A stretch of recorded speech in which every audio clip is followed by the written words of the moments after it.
We're ready.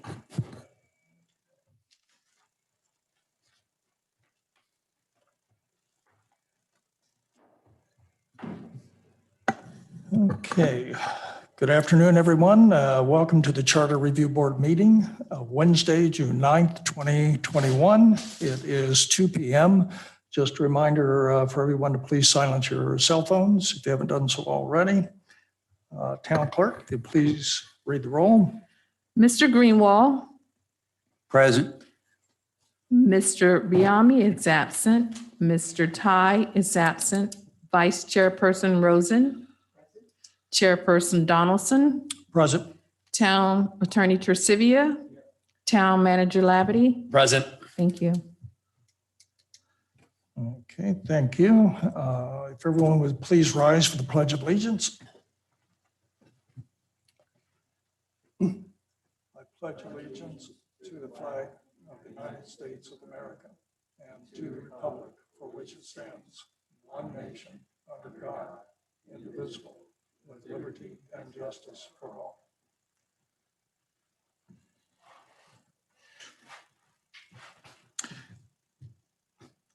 Okay, next agenda item is the approval of the agenda. Are there any additions or deletions to the agenda?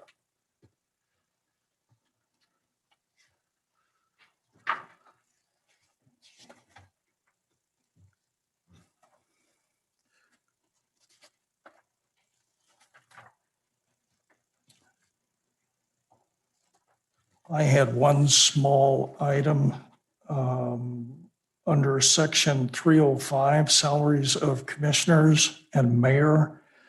The record is saying the board members agreed that the salaries of the commissioners and mayor be approved by referendum. I think what we actually did there, and I'll rely on everyone else's memory as well, is that it should have been approved by referendum. Okay, so you're on to the minutes, or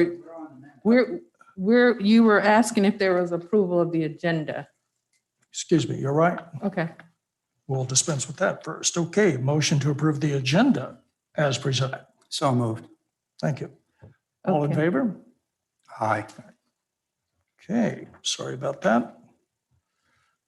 okay. So we'll move into public comments next. Comments will be limited to 5 minutes per speaker. Town Clerk, are there any public comments for this session? There were no pre-registered public comments for the meeting. Okay, thank you. I will make note that I noticed the town manager and did post up a notice to the public. Thank you for doing that. Hopefully we may get some comments. We'll see how things evolve as we go forward. Thank you though for doing that. If I can just make a comment about that, really for anybody who may be listening, who I suspect are very few, but I think that this group could really dramatically benefit from public comment. A lot of the things that we're discussing are eventually going to be coming for votes of approval. And I think the more input that we get from the public in terms of what they feel might or might not need to be changed and in which manner would be very helpful to us. So I don't know how to get the word out any better, and obviously we can't make people comment, and obviously it's summertime, and clearly this isn't the world's most fascinating document to read, but I think it is an instance where we would benefit from public comment. I would like to encourage residents to do so, either directly at public comment time or by writing directly to the town clerk or town manager. We will, again, we'll continue to remind folks that this activity is going on. It'll be in the manager's minute. And I'm not sure on the exact timing of the next commissioner letter, but we'll be sure to include that as well. And that goes into everybody's mailbox. So hopefully, we'll just keep on reaching out until hopefully people either participate or I don't know if silence is support, but we'll go from there. Okay, thank you. Okay. Okay, now we can move to approval of minutes of the last meeting. Are there any corrections to the minutes of May 26, 2021? I have some want to hold things up unnecessarily, but some general comments and also some specific ones. So specific comments first in the minutes in section 106.3, option A. As written, that doesn't make perfect sense to me because it says maintain the present 2 successive elective terms for 3 consecutive terms. So I think what that means is either to keep 2 successive terms as it is now or increase it to 3 successive terms. But the way that reads, at least to me, doesn't make sense. My second comment, there are a few minor grammatical things. So when it says board members, it should be were rather than was because it's plural. Board members, okay. But that's a minor thing. But this a more general comment, and I'm not sure what we should do about it. I think Linelda did a really good job in taking a fairly rambling discussion that we had, an open-ended discussion, and trying to summarize things. But somewhere it should be clear that we as a board did not vote on any of these things in terms of any conclusions. So where it says, the board members were not in favor of something or were in favor of something, I don't think that that's really an accurate, it's an impression. In some instances, it's a reliable, I think, impression. In some instances, maybe less so. But in my other lives, I found that minutes are actually extraordinarily important because oftentimes 6 months to a year later, they're the only record of what actually was going on. And I think at the last meeting, we made an effort, or I did, and I think it was, again, this is my impression, was accepted by everybody, that we were discussing things a little bit out of order to accommodate one of our members, and we thought that that was a good idea, so that's what we did.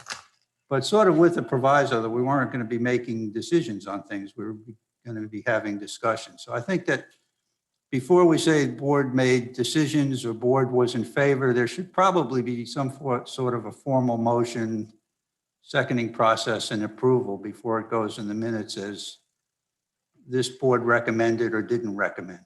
So I don't know the best way to adjust that or whatever, but I feel fairly strongly about that just from a governance standpoint. If I could, if it might help, I had my comments behind the minutes. That might be maybe a more acceptable language when we talked about a section that while you didn't take action to approve it, I used terminology like no interest in changing language. We didn't say one way or the other. There just wasn't expressed no interest in changing the language. I don't know if that's still too strong or.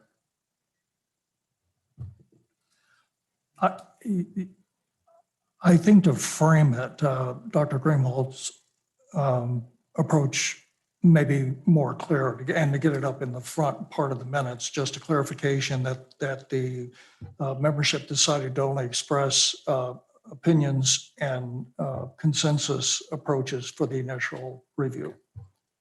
And that would probably, if we could just work that into the front, and we'll do that formally here in just a minute. Any other items, Doctor? No. Okay. Eva, any input on the minutes? The only thing that I would suggest is that, as I recall, when we had this discussion, we chose which sections we were going to use. We also chose that we weren't going to conclude anything, but have some various, I'll call it, sense of the committee. And maybe it would be helpful in terms of Dr. Greenwald's comments and in terms of the minutes that we expressed that at the beginning of last session's minutes. And I suspect that we should also say that, I know I'm jumping the gun here, but use that as a preface to what we're going to do today. Because I have a feeling that there will be some sense of those of us that are here, but I sense there will not be a conclusion. So if we have some generic at the beginning of the minutes, I think it may address I think, a very valid concern. Okay. Would you maybe want a little bit of a disclaimer, maybe right in the front of the minutes that says something along the lines of the board took no action. These are general impressions or general sentiment, something like that. So it would avoid that sense that the board was or were in favor of different things. Is that, if you put it right up in the front, a disclaimer for the whole thing, would that accomplish, Dr. Green? That's what I was kind of And that's leading what up you were to. leaning at? I think if we put that in there, that purposely, we're just trying to get a sense of our feelings. I hate to use feelings, but we're getting a sense of the committee. But no conclusions are going to be reached at this meeting. If we say that for the last time, and I would suggest, I know that's slightly out of order, but I would suggest that we begin to preface that for this meeting as well. Okay. I would ask for a motion regarding approval of the minutes with the qualification that we develop a statement regarding consensus discussion only at the front of the minutes, that we alter option A wording to indicate a better language that the intent was more to alter the present two successive elected terms to 3. And the last one I have is the one I was starting before, with the language in that sentence that would say the salaries of commissioners and mayor should have been approved by referendum. And with those 3 modifications, I would ask for a motion to accept. May I just ask if I make the changes and put it back on the next agenda, we can, if you want to remove it, we bring it back so you all can approve it at the next meeting, if you like. I think that's a wise idea. Okay, we'll defer the adoption then. Okay, thank you. We'll move on. Thank you. Okay, unfinished business. We have a continued discussion of the charter sections recommended for review by the town commission and town manager. And to kind of build on the discussion we just had, as you can see, there are only 3 of us here today. We certainly want to have all of our membership here when we take formal action on anything. So I would suggest that we simply continue the discussion with the consensus that we can and move through the items in that manner. We have a lot to go through today.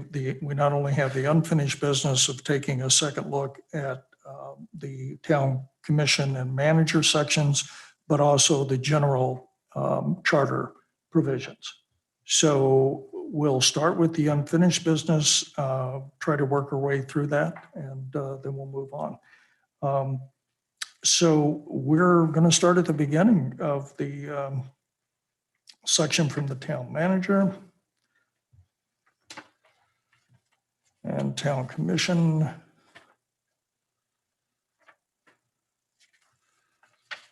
And head our way through that.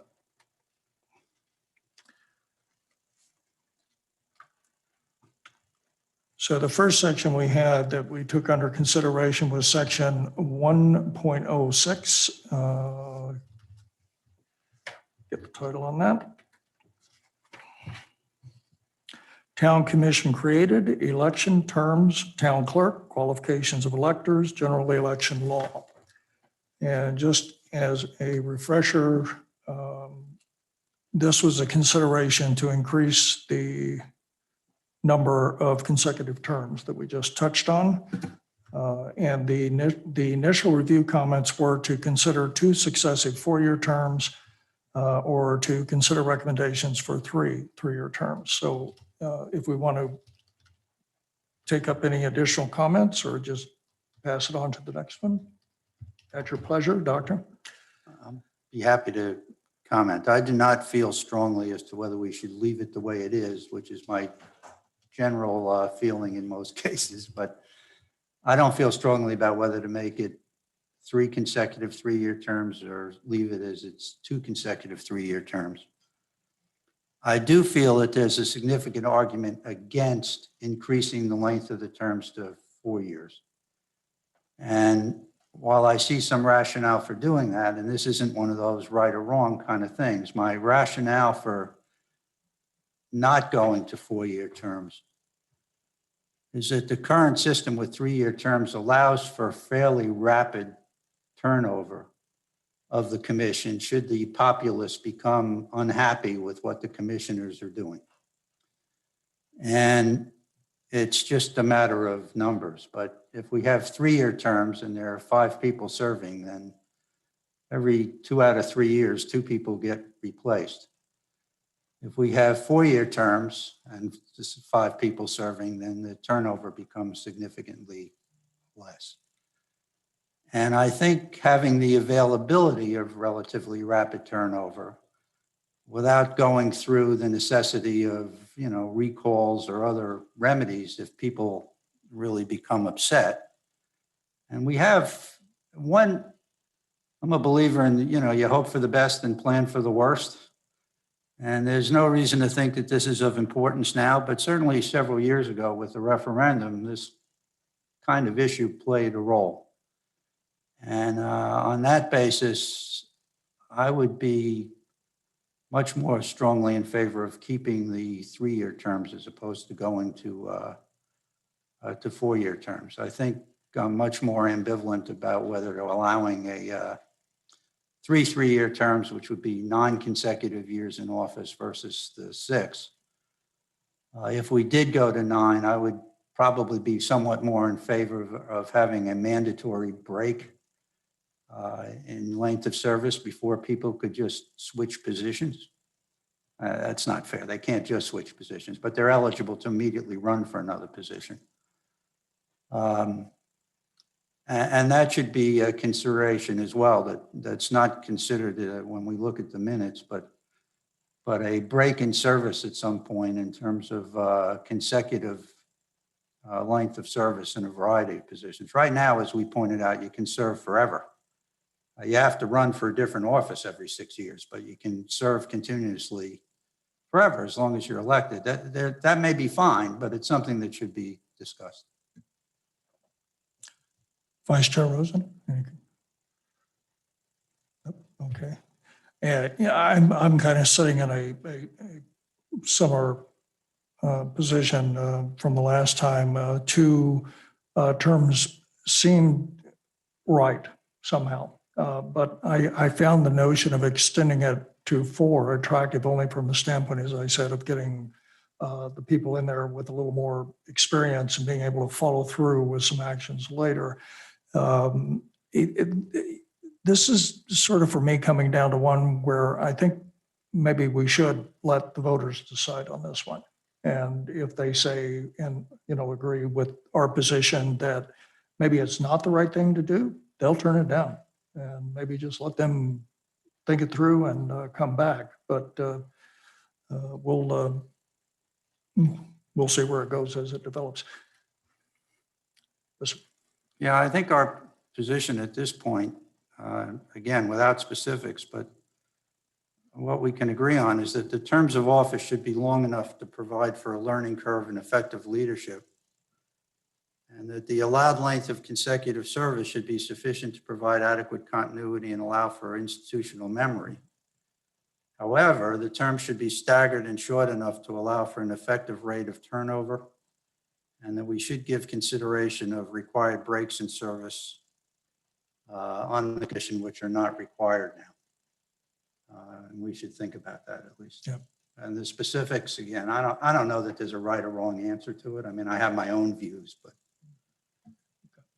So Lenelda, if you could, exactly what he said, put that in the minutes, that was pretty on point to your conversation. Dr. Greenwald summarized that pretty well. Can I rule out the 4-year? Should we remove that from any further discussion of this? The sense of the review board is to the 4-year length of term is definitely not of interest of the group for continued discussion, and that we're looking at just keeping it at 3-year terms, but we haven't figured out if you want the cooling off period and or a third term. Is that a correct statement? Just trying to narrow down the. I think that's an accurate statement, and I certainly would agree with that. But let's remember that in each of these circumstances, what we're trying to do is figure out what the alternatives are and gives ourselves some time to think through what the advantages and the disadvantages are. The only thing that I would add is that I'm hoping that we can make most of these changes to the charter and send them to the commission without too many recommendations for referendum. Well, I agree. I mean, we want to keep it as minimal as we can, no doubt about that, but address any particular issues that are troubling. I think I'm kind of sitting here thinking, you know, my thought process still wants me to just kind of leave it alone and just let it work the way it is now.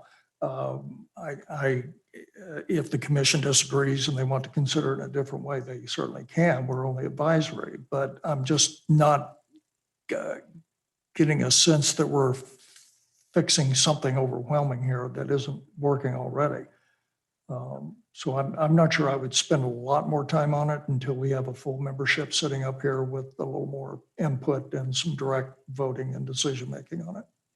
So I would agree with your statement, if that's something that you want to carry forward, and also with what my colleagues have said, which I think goes along with one of the other conclusions that we got from the last meeting that, again, we didn't codify, but which I think we pretty much all concluded that if it's not broken, we shouldn't fix it. And that we should concentrate on changes that will make a substantial positive difference and otherwise leave things lie. And I think this would go along with that.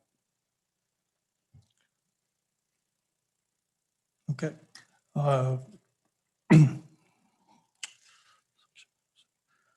The next one up is 1065 in that same area regarding the town commission being created, election terms, town clerk qualification of electors, and general election law. This is section 1.065 regarding eligibility to run with a modification under consideration that it would require 2 years. And during our last discussion, it was expressed that there was no interest in changing the language. I don't know among us sitting here if that has changed or not. So Dr. Greenwald, I'll toss it to you. Comments? I think that was an accurate summary. I have no change in my opinion. I would leave it alone. Okay. Vice Chair Rosen? Hold it steady. I agree. I'm at the same place on that one as well. So Okay. should we remove that from further consideration and discussion of the review board? This is where it gets a little dicey. I think the preference of the three of us is to remove it from consideration. The issue is whether we should wait until we have a full board to finally conclude on that issue. As long as we did not have at the last meeting any discussion that we want to carry it over, I think we can move forward and say that that one is not. Now, I don't know if that, Glenn, do we take a formal action on that or just do a?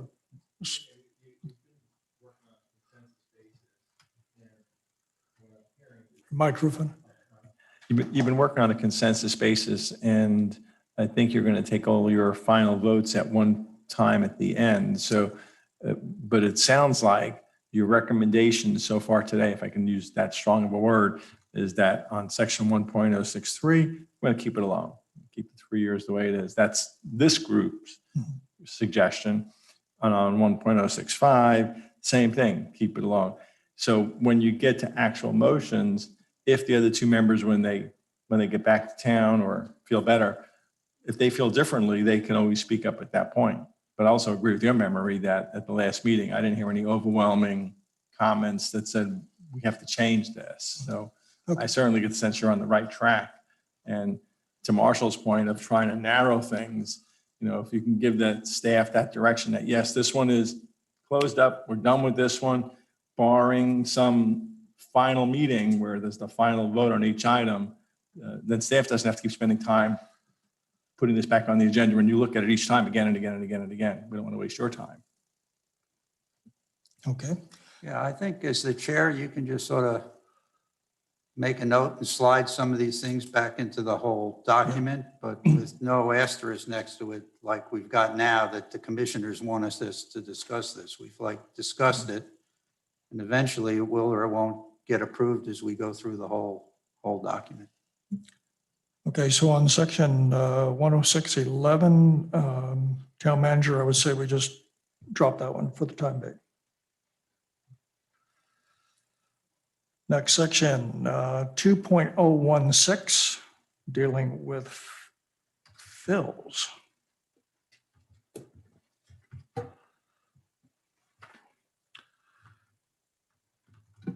And 201 is the enumeration of powers. Item 6 is fills. This addresses generally filling in low ground, compelling owners to fill them up to an established grade and so forth. We had at the last meeting no interest in changing the language, but additional discussion may be warranted. So I'll open it up again. Dr. Greenwald, if we have anything to add to that, or if we want to. I don't have anything to add. Vice Chair. Vice Chair Rosen, anything to add on that one? Nothing? Okay. Okay, we'll move on from 2016 then. No further action. Drop that. 2019, fire and rescue protection. This is a short one. Fire and rescue protection currently says to provide for emergency rescue and for the prevention and extinguishment of fires, and to organize and establish fire rescue departments. And the consideration was that to include a provision that requires voter approval to enter into interlocal agreements for the provision of all fire rescue services and or police services. That was the overview. Dr. Greenwald, anything to add to that? I think I commented on this one the last time, and I think my main comment was whether, if we're going to be doing this, whether this should be restricted just to these two essential services as opposed to all of the town's essential services, which would include like water, sewage, where we already actually have an interlocal contract. And if, again, because I think the charter it should be a broad governance agreement, and it's just a question to me of consistency. Other members may not think so. They may think, and may well be right, that fire and police are at a different level and should be treated differently in terms of interlocal agreements than some of the other services. But I think that's just something for us to consider broadly. And then, of course, the main point actually is whether it should require a referendum in order to do that, as opposed to allowing the commission to do it, to enter into an agreement. And I guess now the commission has the ability to enter into interlocal agreements. So this would be a change that I guess, I'm not sure the origin, but I guess was because, again, of the rather recent dissatisfaction with the fire rescue contract and how that came about. I don't have an answer to this. Good. Glenn, do you know what other towns do in this regard? I think I mentioned briefly that not so much in the fire world, but in the police world, there's been a little bit of a movement among cities to restrict the ability of commissions to just enter into an agreement with a police department, particularly the sheriff's office. And I think historically it probably started with Green Acres a few years ago. You know, they had an election, there was a change on the membership. One of the members was in a close relationship. She was married or living together with a firefighter, and then, well, 3-2 vote, they went from a public safety department with police and fire to the sheriff's office. They still have their own fire department. So, and I think you started seeing some of those other central communities. Palm Springs a couple of years ago puts a charter language together that said, if you're going to outsource our police department, you're going to need a referendum and a 4/5 vote of the commission. And then last year, I think Ocean Ridge had something similar. And I believe there's 1 or 2 other towns that have, I think there's now 4 cities that have some type of a restriction on police. But you can certainly include that in a recommendation for fire as well.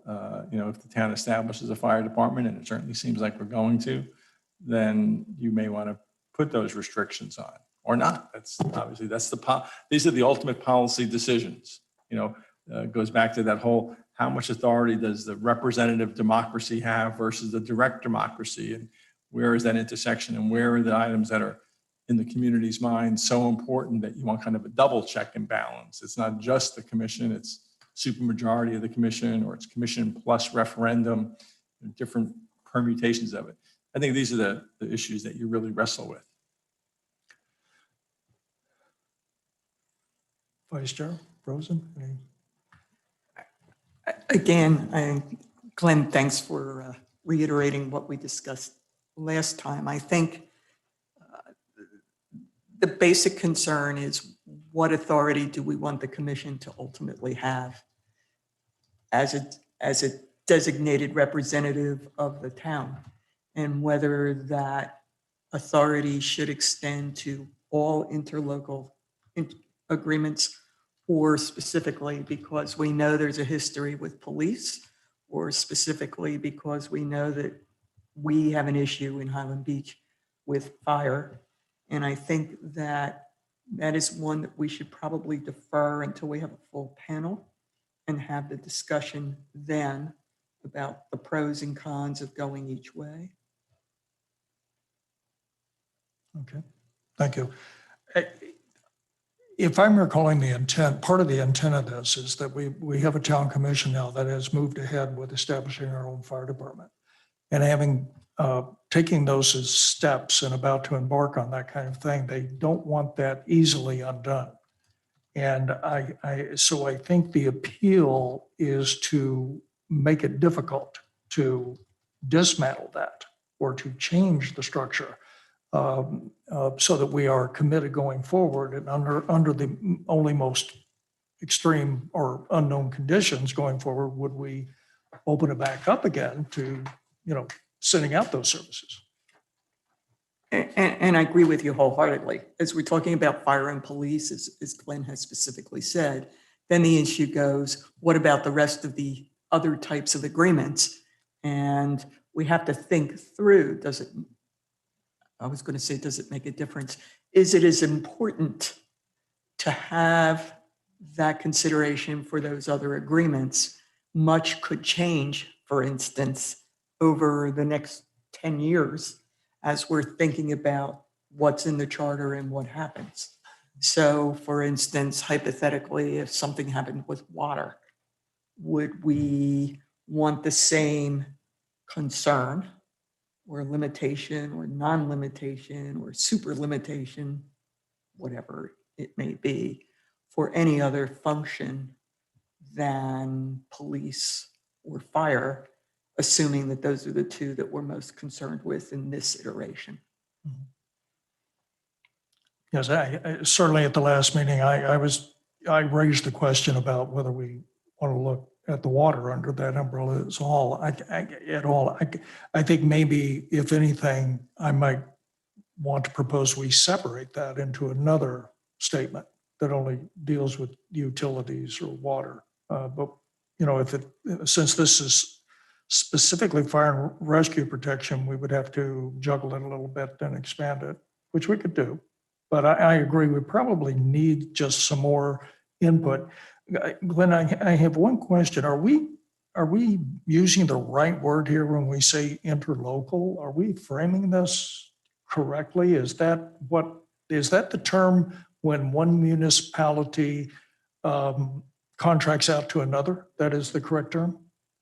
There's 2 governments, 2 cities, or county and city. They use that expression, interlocal agreement. There's a specific statute that deals with interlocal agreements. And they actually have to get filed with the clerk of the court, which is unusual. Most agreements simply say in people's drawers. But so there are some rules about interlocal agreements between governments. Town Manager If I Liberty. could muddy the waters a bit. So Glenn brought up a point I thought might be interest for the group to consider is the supermajority requirement provides a certain protection from the current simple majority to require a supermajority. And I don't know that you need to get into police, fire, water. You could add a 31 of the enumerated powers and say interlocal agreements and say the ability to enter into local agreements requires 4/5 approval of the town commission. And it applies to anything that's going to be substantial in outsourcing or utilizing a relationship to provide these services. So, and then the 4/5 actually works well with the discussion we just had on having the shorter terms. So it would take longer for a body to, jump onto the commission to get to that 4/5 or to swing that vote. With shorter terms, you're constantly getting that you have a chance of getting more turnover more frequently, or the effective rate of turnover actually works well with the 4/5. So you wouldn't need to put it to the voters, because in order to get the 4 of the 5 to be on board would be a larger task and require a lot more consideration rather than 3 commissioners deciding to quickly get together and say, let's just do it and force it. It would require to at least have to, if you will, get to that 4th or across the aisle or get the other contingent group to play along. So that could be an option to keep it clean. So you don't say at the end of the fire one, at the end of the police one, after the water one, gas utilities, you just say interlocal agreements require 4/5 commission vote. And it's pretty simple and clean, and So it if I applies to could, everything. and to muddy it the other direction, because again, I do think this is a philosophical discussion that I hope you all do want to be involved in, because do you say all interlocal agreements? Are you sweeping too broadly? Because we have interlocal agreements on minor topics. I think the Water Management District just sent one over dealing with how often you water your lawns. And I think we're part of the CDBG, the Community Development Block Grants. Do we get any of that money from the county? Or is our community not eligible? We relegated all of our authority to the county. Okay, and that may be an interlocal agreement. So again, I'd want to take a little deeper dive into interlocal agreements and what types are there? Because I've seen interlocal agreements that are very minor and small, and I'm not sure you want to kind of gum up the works and saying every time there's an interlocal agreement, you need 4/5 vote, but you might. So just a different kind of turning of the muddying the waters, clockwise versus counterclockwise. Yeah, I think we're talking more about a hat, not an umbrella in terms of the coverage. So, Vice Chair. Yeah, I think that- Just to follow up, Glenn, I think that's a really good point, and sort of what I was getting to is trying to understand what the major interlocal agreements are. And my concern is, as Glenn raised the point about what happened with police departments going to the sheriff's department, is whether the next iteration over the next decade would be, and I used water as an example, because I do think that there is a distinction between, I have no idea, sharing art for the walls of a library or something like that, wouldn't raise to that level. So the issue is whether we segregate what we view as important. I think the notion of the supermajority going along with that, as long as we're all clear on what the ones that might be of the major concern to the residents of the town, would be an interesting way to consider an outcome. I think, yeah. I notice Mr. Remy has joined us on Zoom. Ron, can you hear us okay? Yes, I hear you, Kurt. I don't think it's gonna work for very long for me, unfortunately. Because seeing as I'm in Tuscany in the middle of nowhere, and it's probably, I'm gonna try to contribute a little bit for a minute. Okay. just to bring you up to speed, we are continuing in kind of a consensus discussion mode. No formal action will be taken until we have all the members here in the room for any formal votes. So today is just to add any thoughts to the prior comments and discussion. We're currently on the one that deals with fire and rescue protection and the interlocal agreements. So that's the nature of the discussion. Okay. We seem to be kind of moving in the direction of certainly of holding this over for the next meeting and to look at possibly framing it. Glenn would frame it for us in a different context to cover more specific interlocal actions. Again, I'm just putting those options out there. I'm Yeah. not trying to direct you one way or the other. I'm No, just letting you know that there's a wide range. Someone mentioned, I think you mentioned the library. I don't know if the library, for example, has an interlocal agreement with the county library system to exchange books. Yeah. I'm not sure if we do or not, but I don't think that's something that you want going to referendum or supermajority vote. So just a deeper dive as to what kind of interlocal agreements do we have, and are we only looking at what we might term major agreements regarding outsourcing entire departments, or something I think Mr. Chairman used the word hat versus umbrella, and I think that's probably a good analogy. Okay. Ron, anything to add to that point?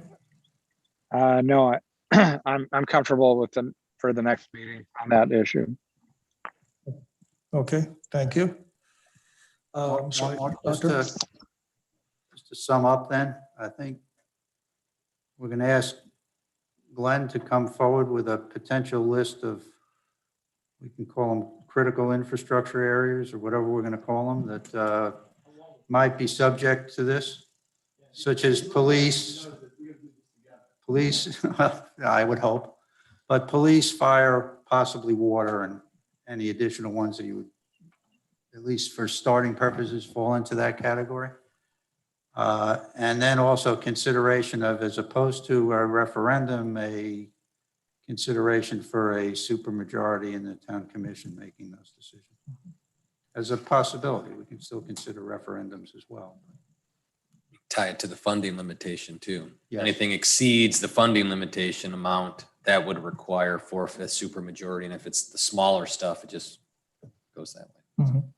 Okay, I think that was helpful. Okay, very good.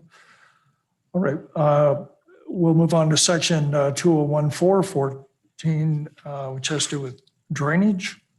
And at the last meeting, the consideration was to strengthen language and include enforcement. The initial review comments was we didn't get a lot of interest in changing this one. So I don't know if anyone has any update on that. Doctor, I have no additional comments. Vice Chair, no. Ron, any additional thoughts on that one? No, I'm same frame of mind. No changes. All right, we'll move on to section 20130, funding limitation. This was one of the more major ones that we have to grapple with, 20130.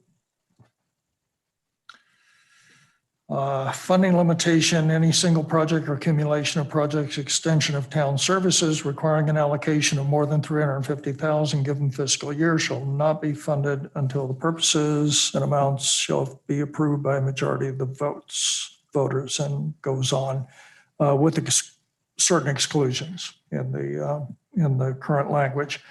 And we have a full range of items that we could take under consideration. The initial review comments were that agreement existed among us at the last meeting to take a look at increasing the spending limits, especially for maintenance projects, but to consider resolution process or ordinance process for higher spending limits to ensure adequate public notice, and consider approval recommendations of financial advisory boards for higher spending amounts with more discussion needed. So we should probably get an idea of where we feel we might be sitting on this currently. Dr. Greenwald, anything to add on this one or any more refined thoughts from the last meeting? This is a hard one.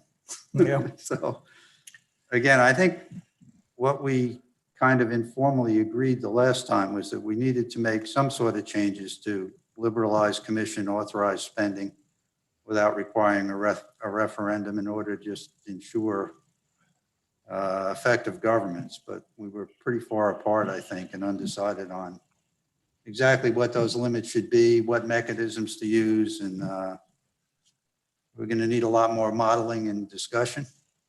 We can do some of the discussion today. I didn't do any modeling. I'd like to hear from Matt on some of this. I'd like to know, at least historically, how many projects we have that have been held up or we couldn't do. I mean, I know about sidewalks once. I mean, I know about a fire vehicle once. And then I know obviously about the big referendum that we had a couple of years ago. I'm not sure how often this really comes up. I'm not sure how it's going to be a problem. It's clearly going to be some sort of a problem as we move forward with fire rescue, because I don't know, I think maybe it was in the Coastal Star or maybe it was from Marshall, but the last estimate that I saw was like somewhere between $8 and $10 million in capital improvements might be required. I think the consultants were originally talking about $2 million. So clearly, we're not going to get that done on $350,000 a year. So we're going to need to do something. I like some of the ideas that came forward the last time, making things a percentage of rather than a fixed number. The maintenance idea sounded good to me, but again, I'm not exactly sure how that plays out. And I'd like to hear from Matt or see some chart about how often that would likely come into effect. And then I think in terms of how to do that, again, there's steps in between just a 3-2 commission vote and a full-fledged referendum that I think we can consider, the supermajority or even a unanimous vote or supplemental votes coming from the Financial Advisory Board and or the Planning and Zoning Boards in support of commission spending on certain larger items. I don't know what the right combination is. I think I would need a lot more input and modeling in order to try and come up with what the most viable solution is. I mean, again, it's like Glenn said, a lot of this is philosophical. You can say, well, really everything should go to the voter, but it turns out that it's a pretty impractical way to get things done on a general basis. So I think we need to do something, but I'm not exactly sure what lines need to be drawn. Ron, are you still with us? I think he locked up. There he is. Ron, I saw in your comments you had indicated some additional language you wanted to indicate for the funding limits. Any additional thoughts on that?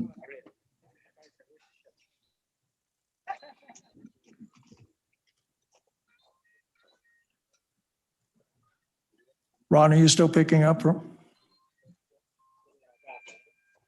Okay. Okay, he's locking up. Vice Chair, we'll move on. Well, we're trying to get Ron.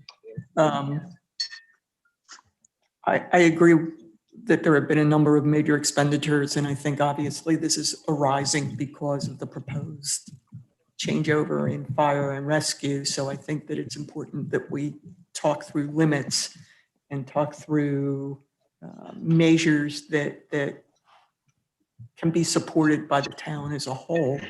I just wonder whether in towns slightly larger than us, whether there are some limitations in place. I haven't seen any in what I've looked at, but I don't know enough about the towns here to be able to say that. And I just wonder, we have the 10% and the 7.5% suggested here. I'm trying to figure out as our budget gets bigger, what that really amounts to and whether those are nice round numbers, whether that's appropriate. It sounds reasonable in the ether of not knowing truly what this would cost, but hypothetically, would the 10% cover the renovations or the operational changes or the developmental changes that we will need for fire and rescue? And if not, is that what we want? Do we want it to be something beyond that for those expenditures? What happens and how do we manage that? And on which budget do we rely? The one that's in place in the year that we're making that decision, the last complete budget where we have sort of fixed numbers. Those are the sort of things that I would be interested in understanding. So what I could do, I'm hearing, providing a chart, I could kind of show you some historical projects that we have undertaken that would hit the 350 and projects that are forthcoming that are definitely over 350 or under 350, so we can get an understanding. So I would say something, a ladder truck or an engine is close to $1 million, but you're buying that every 15 years, right? Hopefully 20, but most likely 15 with the salt air. So a renovation to the fire station, the cap would have to greatly exceed, but that kind of, is that something that should go to the voters if you're building a big public facility? And this has been the historical pattern. I would think that voters would still want to see something quite large coming to them for approval. Our sanitary sewer lining project, it's a little bit over $1 million, about $1.1 million. So that would still fit under, we're a $12 million operating. We're 20 million's all funds. So however you were to write that, if you said general fund, and then it's 1.2 million, it's 2 million if you consider all funds for the 10% cap. And if you said all funds and 10%, I would think 99%, 98% of your capital expenditures will fall into that. Occasionally you would get some significantly larger projects that you would have to take on. But we could put that in a chart just so you can see some samples, and I'll walk with the water guys too and say, how much is one of our treatment lines? If that was to break down, how much would that cost to replace? And I think, 10%, my gut is telling me 10%, I'll show on a chart so we don't have to make any decisions, but 10% of all operating funds for any type of project, I think would be a good number to go forward with that allows the commission to exercise that, whether you require it's 4/5 over 5%, whatever. I mean, you could go 1,000 different ways.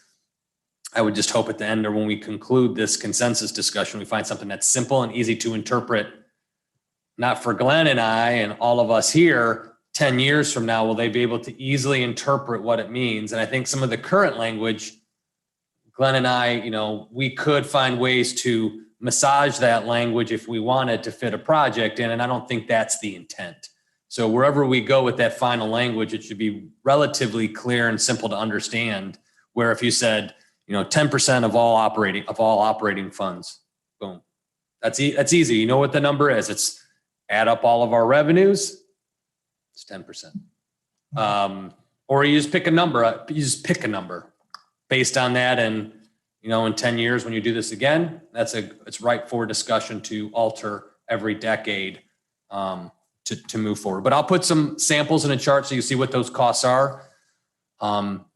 I don't know of any communities. I guess Ron had brought up Palm Beach, which is based on their assessed value cap, which is an enormous number, but nobody has these operating constraints in there. But as Dr. Greenwald was saying earlier, I do recognize the situation we just went through a couple years ago that still gives people heartburn in some places. So I don't know that a funding cap, removing it in its entirety, is going to move through the general electorate. I think there's going to have to be some type of constraint still built into the charter. It's my gut reaction. So walk me through again, how, when you, I get a sense of what we're looking for here is some assistance to get to a definition of where that percentage might work the best. And beyond that, then it goes back to the voters for referendum for the capital projects. would be the sense of what we're looking at. So, Yeah, and if I could, to Ms. Rosen's point, you know, and this is kind of the flip side of the fire police coin. In 1991 or 92, and I remember I sent you the memo on when this was, apparently there was some sentiment that basically handcuffed the commission. So on the one hand, you want to give them enough authority. They're elected by the people to run the town.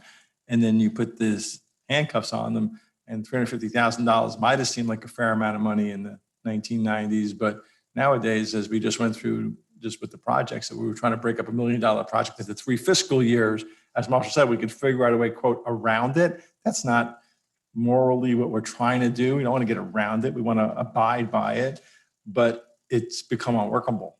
In a town with a $12 million, $20 million overall budget, to limit $350,000 when you're running a police department, a water plant, a fire department, so on the one hand, and my role is not to advocate, of course, but on one hand, I'd almost advocate, why have a cap at all? And I understand the political reality of Highland Beach may be that you're not going to eliminate a cap, but you're right, there's no one else that really realistically has any caps. They trust their elected officials to make the decisions within the budget.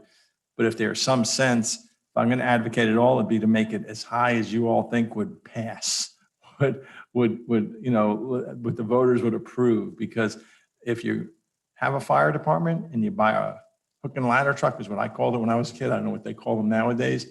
Those are $800,000, $900,000. You put a couple of bells and whistles on there and you're going to be at $1 million. So does that mean your capital expenditure for the fire department that year is capped at $1 million? What if you're in an ambulance too? Now what are you going to do?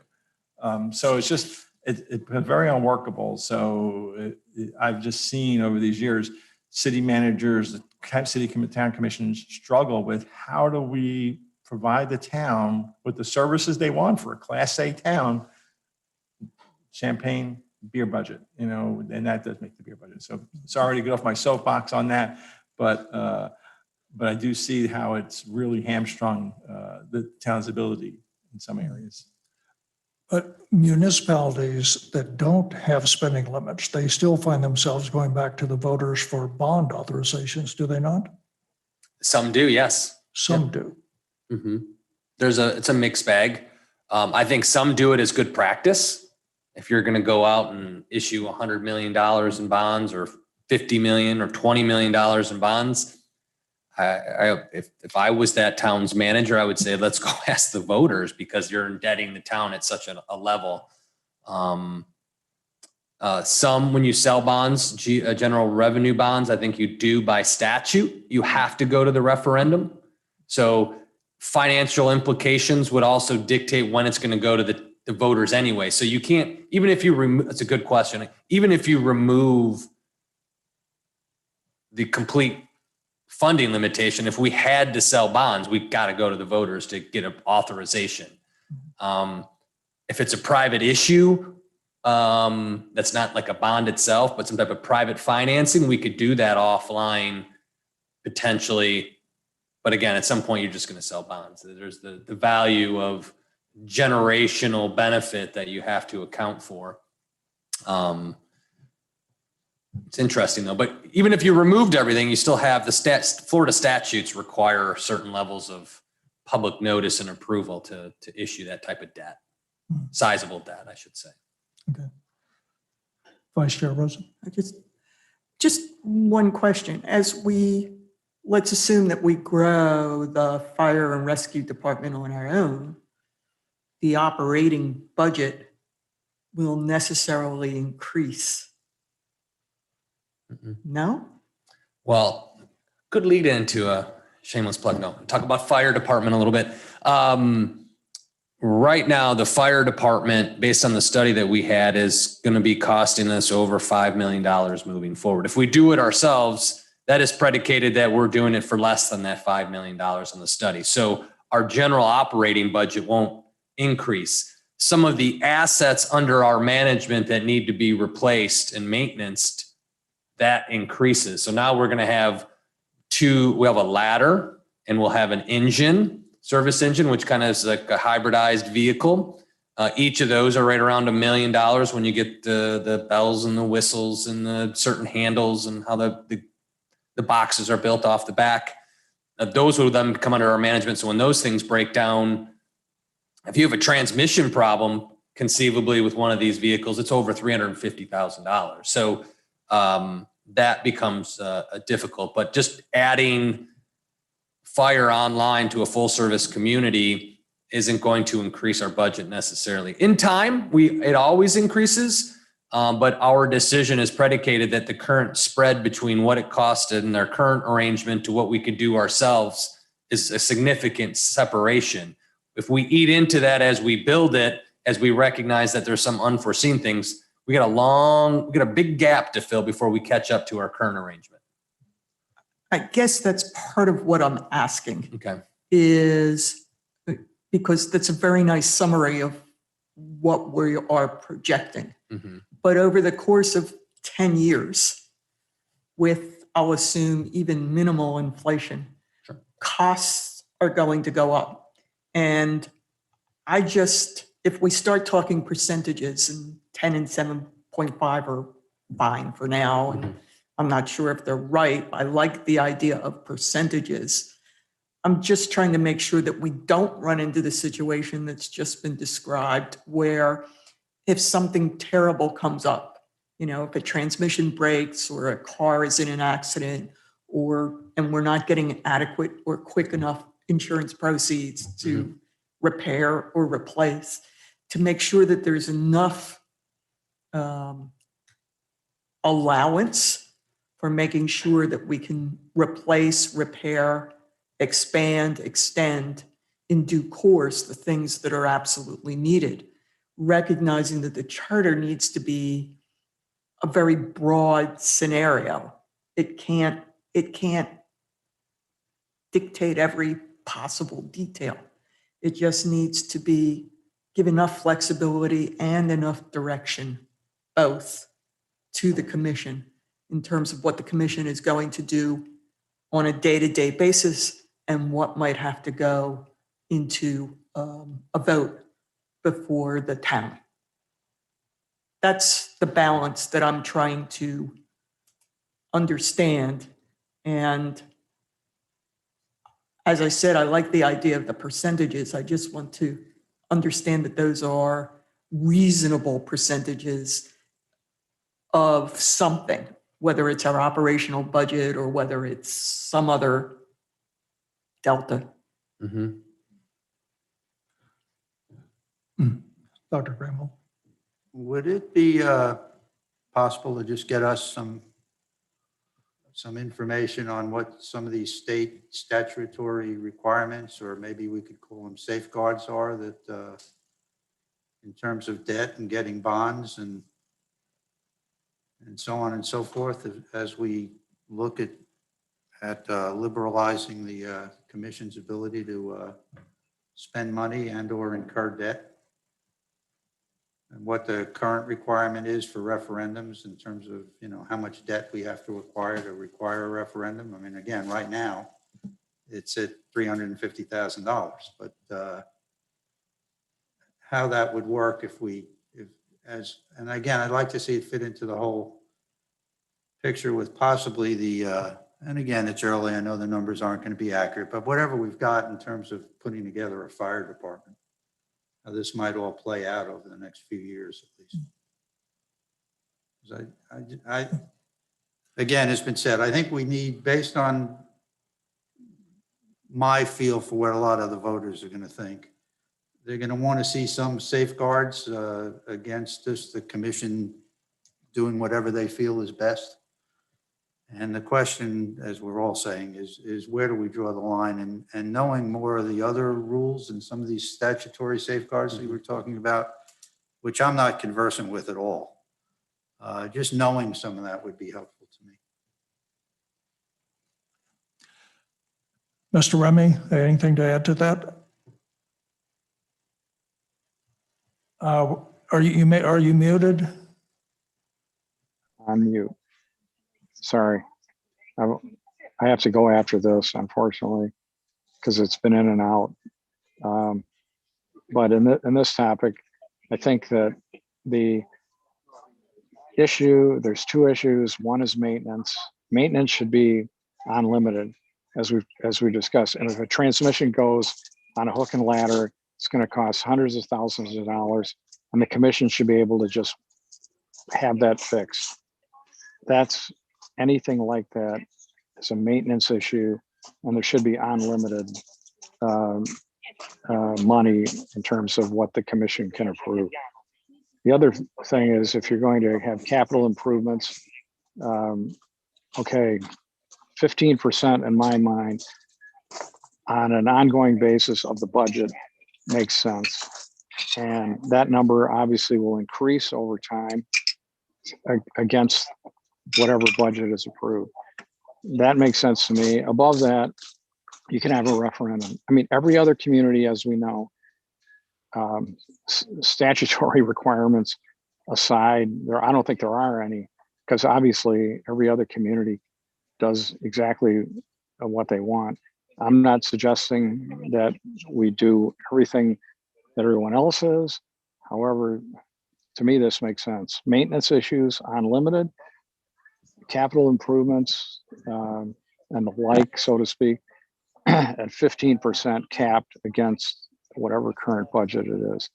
You know, I just don't see it as an issue. I mean, this commission, the commissioners are hamstrung and have been, and you know, it doesn't come up every day, obviously, because the town is not spending in excess of 350 grand against a budget of 12 million. Obviously, that's not going to occur every day. But when it comes up, it just doesn't make any sense that our elected officials, if we're going to elect them, which goes back, unfortunately, I wasn't able to comment on some of the previous things, because I think, you know, I'll do that at the next meeting, but you can't, I mean, it's difficult to govern when every other community around us has, you know, the handcuffs are off. Our handcuffs are so tight, it just doesn't make any sense in my mind. That's my comment. Ron. Thank you, and thank you for interrupting your vacation time to participate. We'll look forward to seeing you at the. Sorry, I'm in and out, unfortunately. All right, we'll keep an eye. If you're up, I'll call on you, okay? All right, thank you. So moving forward, I think we need some more information. Yep. And we need some, maybe start to hone down on some specific language that might be good for the group to consider as a whole at the next meeting. Okay, let's move on to section 3021, payment of lawful debts. The consideration, this is a new section, and this would grant the finance director and town manager the option of signing checks, electronic checks. It's noted the finance director and town manager are bonded, commissioners are not. Currently, we require the signature of one commissioner on the checks. The initial review comments last time was a general agreement to allow signing authority of town manager and finance director, but consider commission signatures for checks over a high amount, for example, maybe 100,000. So we'll open it up to Dr. Greenwald. Anything to add on that one? Nothing to add. I'm in favor of the conclusions from the last time. Ron, while you're with us, any thoughts on that one? Same. I'm in agreement to allow the finance director and the town manager approval for check writing authority. Vice Chair Rosen, anything to add? I'm essentially in agreement with that discussion. Okay. I'm pretty much in agreement too. I'm still struggling with the $100,000 limit. I think, you know, it just sort of, I'm not sure what it accomplishes since they have to have the authorization for the expenditure anyway. I'm not sure if I'm quite on board with that one yet, but we'll carry it over and give it some more thought. So. Okay. Next up, section 305, salaries of commissioners and mayors and mayor. This is a legal item that Glenn mentioned to us. Glenn, do you want to recap that real quickly? Confusing because when you read the charter, it says that salaries can be increased ordinance. However, I think it's, you're still on. that was enacted by ordinance and not by referendum. So it's kind of been flawed for many, many years. So this is just an effort to kind of fix the glitch and make it clear that it can be done by ordinance. Again, once the voters approve that, then it can be done by ordinance in the future. But it never was approved by the voters back in, I think it was 79 or sometime like that.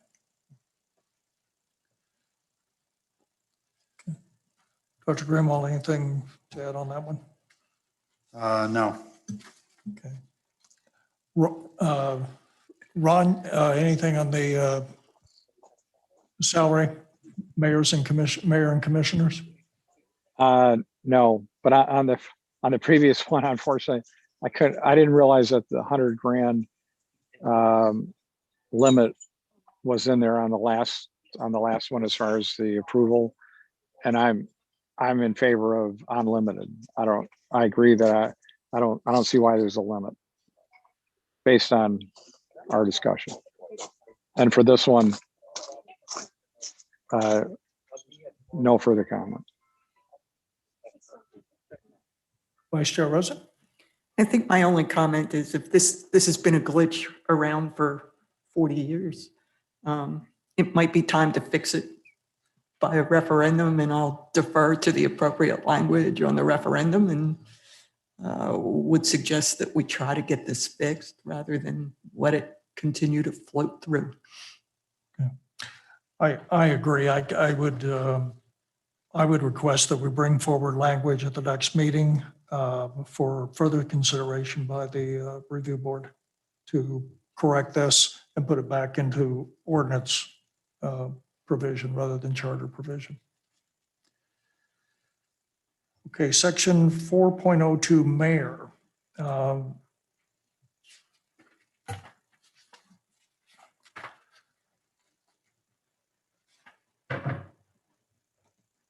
And that's exactly the title of the section. It's not very long. So the consideration is to change the language to read 402 commissioners and state that a vote of 3 or more required to suspend the town manager and just cause must be shown at a public meeting or special meeting. Initial review comments last time, more discussion needed. Also just changed to simple majority if it does move forward. So we've had a little time to think about this one. Dr. Greenwald, any further input on this one? No, I think that and I'm still in favor of the town manager, rather the mayor can suspend and the entire commission needs to vote to terminate. And I think that can be by a simple majority vote, which is what it is now. So I'm not sure what the change, if any, would actually be. Ron, any further input on that one? No. Okay. Vice Chair? I agree. I Okay. think the suggested language is workable and something that we should and go forward with. Ron, we were having trouble hearing you there a while ago. Are you still on? Yes, I just said no change. That's all. Thank you. Thank you. I agree. I would leave this one alone. So I think we just move that one down in the also ran category. Okay. Within the general discussion in section Article 4, suspension, discharge, personnel, police powers, we have multiple considerations regarding the fire chief powers, and a discussion generally of administration. as it relates to the town manager versus town commission. So the initial review comments were that we needed more discussion, although the group recognized modifications needed as the organization and operations grow. Dr. Greenwald, with some additional thought, anything to add to it at this point? I can easily be persuaded on this one. My current thinking would be that it's probably simplest to leave it with the town clerk and the fire chief under the hiring and firing rule of the commission. And then any new positions, which would include the fire chief. I mean, the police chief and the town clerk are currently under the commission. But adding new people would be under the proviso of the town manager rather than going to the commission, in which we could leave things the way they were, actually. But I could be persuaded elsewhere. Okay. Ron, any further input on this item? I still believe that all positions should report to the town manager, and the town manager should be able to kind of hire, suspend, and really fire everyone, possibly with the exception of the police chief and fire chief to be confirmed by the town commission, but everyone else should be under the town manager and possibly even the other two as well. If we hire the town manager, they need to be able to run the town, period. Thank you. Vice Chair Rosen? I agree with Ron's conclusions. The only thing that I would say is whatever decision is made about the police chief should be the same for the fire and rescue chief. Mostly because those are the largest functions in the town and the ones that I guess I see enough similarity between the two functions that if they're going to be handled differently, and I'm not suggesting necessarily that they should, but if they are going to be handled differently, then it should apply to both fire and police.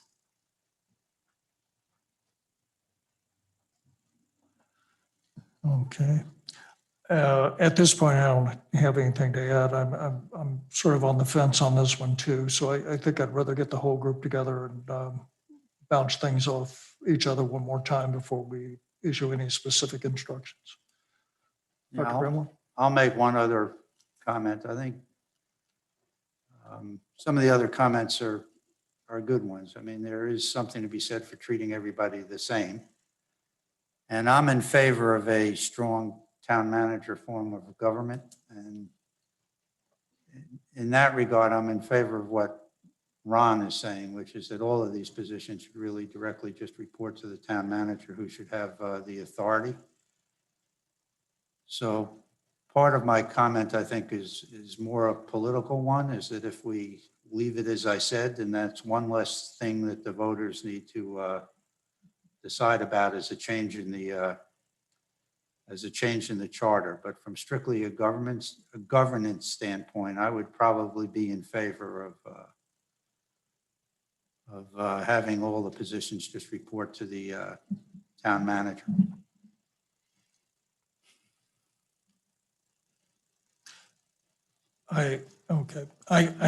I think maybe for continuing discussion purposes, could we perhaps go ahead and take a look at specific language drafted so we have something concrete to mark up or comment on at the next meeting?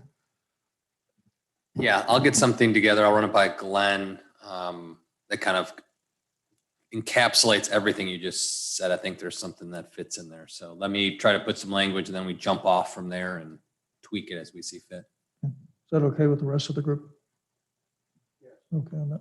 Okay, thank you. All right, last item holdover from old business is section 501C regarding calling a special meeting. The consideration is to modify the language so a special meeting may be called by the mayor, town commission, or manager, or a single commissioner rather than 3 commissioners. Initial review comments at our last meeting was there was no interest in a language change. Dr. Grimwald, any change on that since? No change.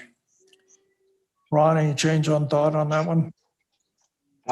No change, but on the last, on the last item, sorry. Do we have, this is one area that I really didn't look into. Do we know what other towns around us in Florida in terms of the positions that report to the town manager, report to the commission? Do we have any idea what everyone else does? Just was curious. Town attorney? Question about 5.1, but in terms of the town manager, I think most towns have, as he's mentioned, and Dr. Greenwald has mentioned, the manager hires to oversees all. There's a couple of towns that I could think of where perhaps the police chief does. I can't think of any where the fire chief is hired by the commission, but most tend to move. And I was actually going to ask the question in terms of the language we're going to draft. Did you want an option that had a grandfather provision that, you know, grandfather in the existing police chief, the existing clerk, but then any future hires would be by the manager? That takes the personality out of it. That's, I you're think- not dealing yeah, with people. I think I'd that's like to see basically what I suggested first, and then, I thought as I so. said, from a strictly governance, I think that's the politically most expedient way to go about this. It's not necessarily what I would strictly favor from a philosophical standpoint. I think I would like to see some options. Yeah, I was kind of piggybacking on Dr. Greenwald's comments there. Okay. Okay. Vice Chair Rosen, any other comments on the special meeting provision? No further comment. I have none either. I think this one, we just aren't getting any traction, so we can move it down the road. And if anybody wants to bring it up again, we'll do it at that time. Okay, I believe that concludes the holdover old items. I don't think I missed anything. I think we're good. Okay, it is 3:30. Does anybody want to take a 5-minute break? And we'll jump into the new business? No? Everybody good? All right, we'll keep plugging ahead then. New business. We are going to go through each section here in turn, moving quickly through the ones we've already addressed and see how far we can get today and run from there. So Article 1 of our charter deals with general provisions. And we have, I'm a little unsure how to go about doing this. Should I just ask for a blanket comment if anybody has anything by article, or do you want to look at each segment? What's the pleasure of the group? Or do you have one? I would go section by section, and hopefully some of them we can just look at and put them to bed and be done, and other ones may bring up some questions or brief discussions, and some may Okay. turn out to have substantive things associated. All right. with it. I think what I'll do then, I'll read the article, then the section, and ask for any comments. If there are none, we'll just move to the next one. Okay, so Article 1, General Provisions, Section 1.01, Town Established, Corporate Limits. And if I'm not mistaken, we can't change this anyway. Is that correct? So I think we're done on that one. Well, I actually have a question on that one, and my Go right only ahead. question Any is, question is welcome. has anybody actually, I don't have no idea what this means without looking at specific maps. Has anybody looked at this to make sure that these are the actual town boundaries, or is this something that's just been passed on since time immemorial? So that was one question. Somebody should look at it, in other words, just to make sure that it's right. And the other thing is just a question that I had looking at this, and that is, as I read this, it has the town as everything from the ocean to the midpoint of the intracoastal waterway. Does that mean that all the, when I say all, there aren't that many, but the canals and the quote unquote lakes are the responsibility of the town as opposed to the Corps of Engineers and whatever? And if so, does that mean that the town would be responsible for dredging those things? Should they decide that they're going to silt in at some point? You know, all the navigable canals that are, I know in my neighborhood and the neighborhoods south of me. Good question. We've been having this discussion at length over the last couple of years. So the Intracoastal Waterway, that's Army Corps of Engineers, that's federal. I mean, we're boundary to the center, but Army Corps takes care of the Intracoastal. That's their baby. No one's, that's theirs. Up to the property, face of the seawall, then it turns over, transitions to the private property. But they regulate that in its entirety. The canals are regulated by the Army Corps and or DEP, all of them. Now, the Army Corps begins to fade on their jurisdiction a little bit on permitting. The scope and scale of permitting seems to become unclear as you go further and further into, I know it's up by Bramer Isle and that canal. They weigh in, but at the very tail end of it, they're really not playing, but they've indicated to us, I know that I've met with them, Ingrid and the building officials, that they're all regulated waters, federal waters or waters of the state. So those are all being regulated. Now the lakes in Bellito, those are platted water bodies that are, if you will, still regulated by the federal, but the use, if you will, is somewhat the water. If it's kind of hot, like bottomland rights in a riparian area. So the water, while federal, so people can float in and float out, but to anchor and dock and more really goes to the property owners of the Bellito and to the plat, to the owners of the plat, which is all of the property owners in Bellito. But your property lines are all divvied up. So really it's the property owners. It gets tricky, but usually the bottomland rights. So if you go out to the center of the lake, if your property isn't platted out to the due center, then those kind of refer to plat ownership or ownership in common, which then basically kind of defers to state and federal. Right. So in answer to the question of, I don't know, I mean, something sinks in the middle of one of those lakes or canals, or it just gets silted in after because somebody's seawall leaks or whatever. Who, I mean, the homeowners fix that, or the town fixes that, or the Corps of Engineers fixes that when those waters are no longer navigable? How does that work? It's not really that germane to this discussion, and I'll stop. But as I was reading through this, it was like, I'm not so sure I understand this, because the boundaries here, it strictly says, you know, the middle of the Intracoastal to the ocean, which, you know, I would take to include somehow or other that those waterways are the responsibility of the town, although, you know, they're tidal, so you'd think that they would be part of the Intracoastal system. So I was just curious. I don't know. I don't want to take up everybody's time if there's no, I was hoping there was a simple answer. It doesn't appear that it's quite so simple.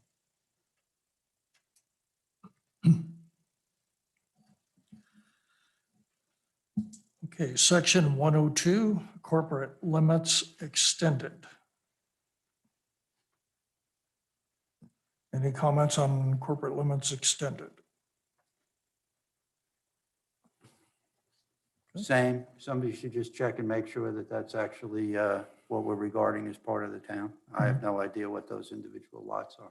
Yeah, but I did kind of search around a little bit, actually. Bird Beach figures up, that name keeps popping up in a lot of the plats along up and down the intercoastal. So there apparently is a Bird Beach.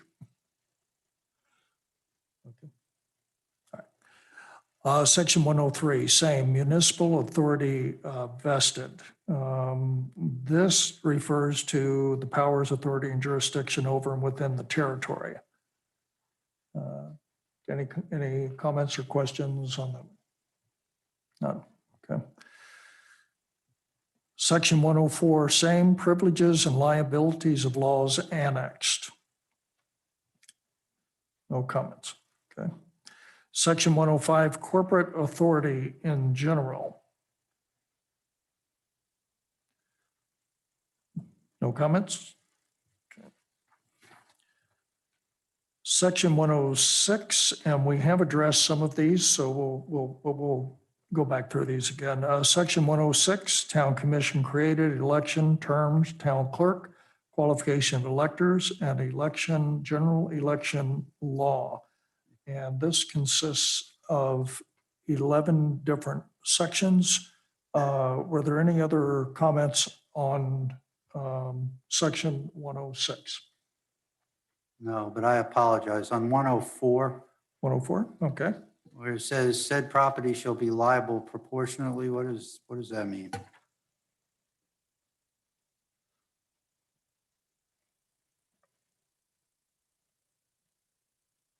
In practical terms, what does that mean, liable proportionately?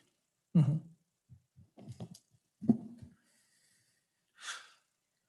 Is that Glenn, would you like based- to weigh is in on that that? based on its taxable value? Yeah, It's just- right, this it's is some old assessed language. Value, is that what that is? Mhm. Right, so that everyone is proportionately responsible for any debts of the town. And that's how Right, you but raise the way that's taxes. defined is based on the current assessed value, not appraised values, not income levels. It's Oh, no, all it would based be- on the Yes, current assessment. town, not town, but county assessed value, basically. Okay, Yes. just to clarify.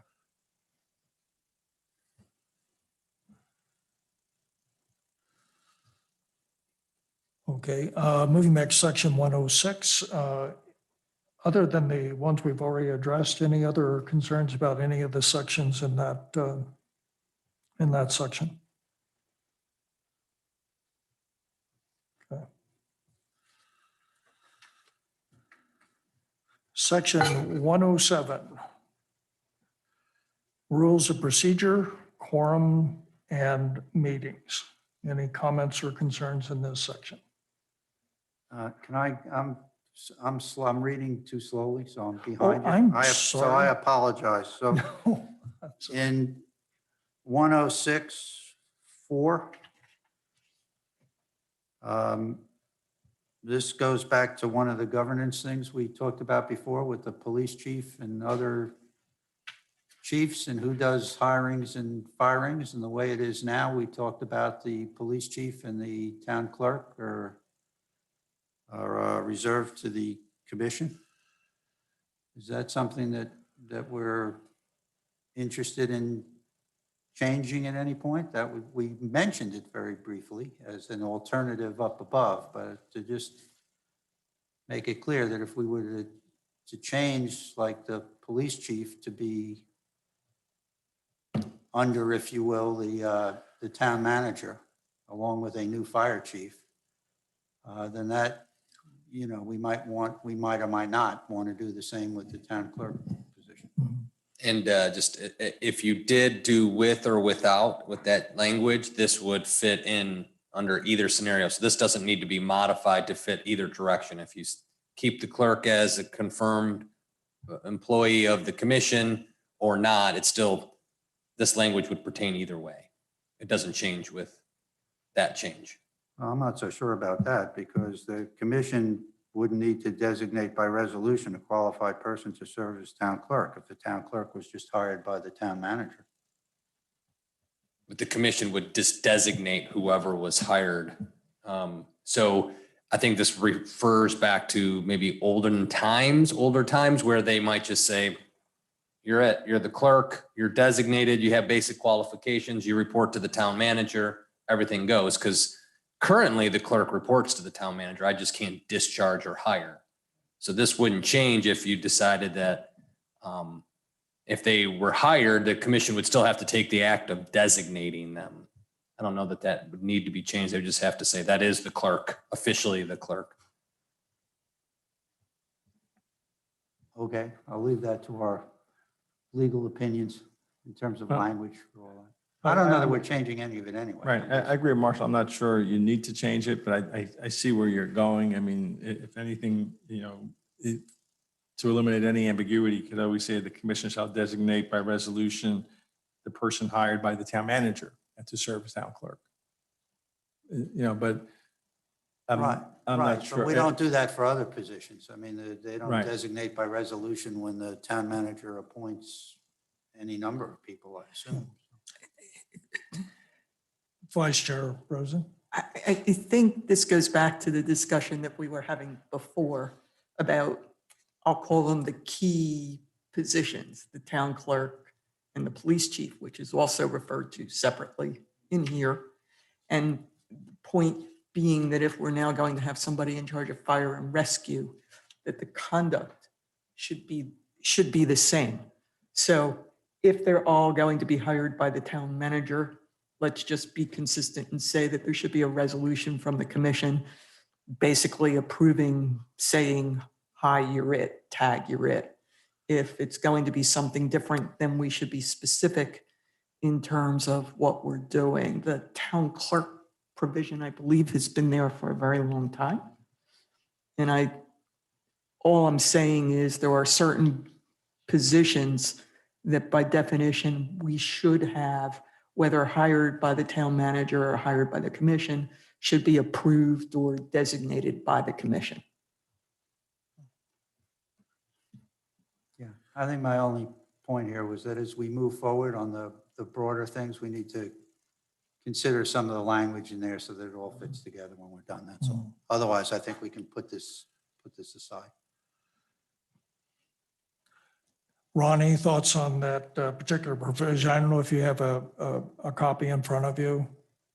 This pertains to the commission designating by resolution a qualified person to serve as town clerk. I don't have it in front of me right now. Sorry. That's okay. We'll hold this over to the next meeting. I think we want a little more information and a chance to think about this one a little bit more. So we're going to add this one onto the list of considerations and address it more fully at the next meeting, if that's okay with everyone. Okay. Okay, we addressed 5 already. Any questions on item 6 of that regarding the filing of qualification papers? Okay. Number 7, town clerk regarding the supervisory election and canvas board.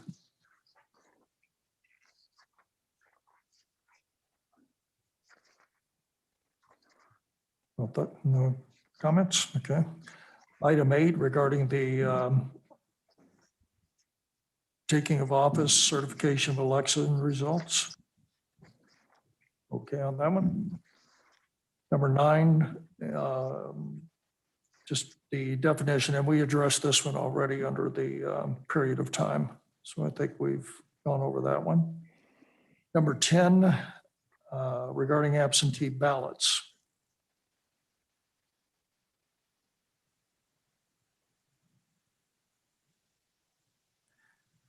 Glenn, this basically what, restates state law? Is that what that does? And then what's happened is state law too, they'll modify it and we've got to comply with state law. So it's almost impossible nowadays to keep up in the charter with all the changes that have been made in the last 5 years in state law and dealing with ballots and voting. So they generally have language that makes it clear that their language supersedes anything we do. And every election time, clerks all around the state are scrambling to adjust their policies and procedures. So what does that mean, Glenn? Is this okay the way it is? Yes, because it refers back to the state law, the provisions of Florida Statute 101, Good. and you always have to comply with that anyway. So we're saying whatever the state says, we're good with it. We're not going to try to improve on that. Okay. And we addressed 11 also in the prior comments regarding vacancies in the board or then on the commission. Okay, section 107, rules of procedure, quorum and meetings is the next one up. Give you a minute to take a look at it.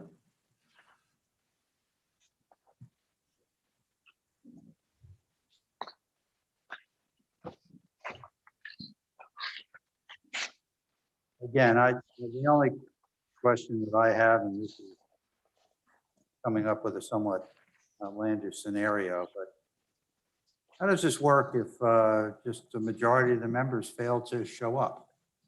And what happens? Then the vacancy will continue to exist. There was a, situation in Boynton a couple of years ago where they couldn't agree and their charter required them to make an appointment within a certain period of time. I forget it was 60 days. I'm talking about the one after that in 107 Oh, I'm sorry. with a quorum. So it says, okay, a majority doesn't show up the first time, so the people that are there can, you can make rules to try and compel people to show up, but then for whatever the reasons, they don't show up. I mean, there's like a rebellion of some sort going on. So what happens?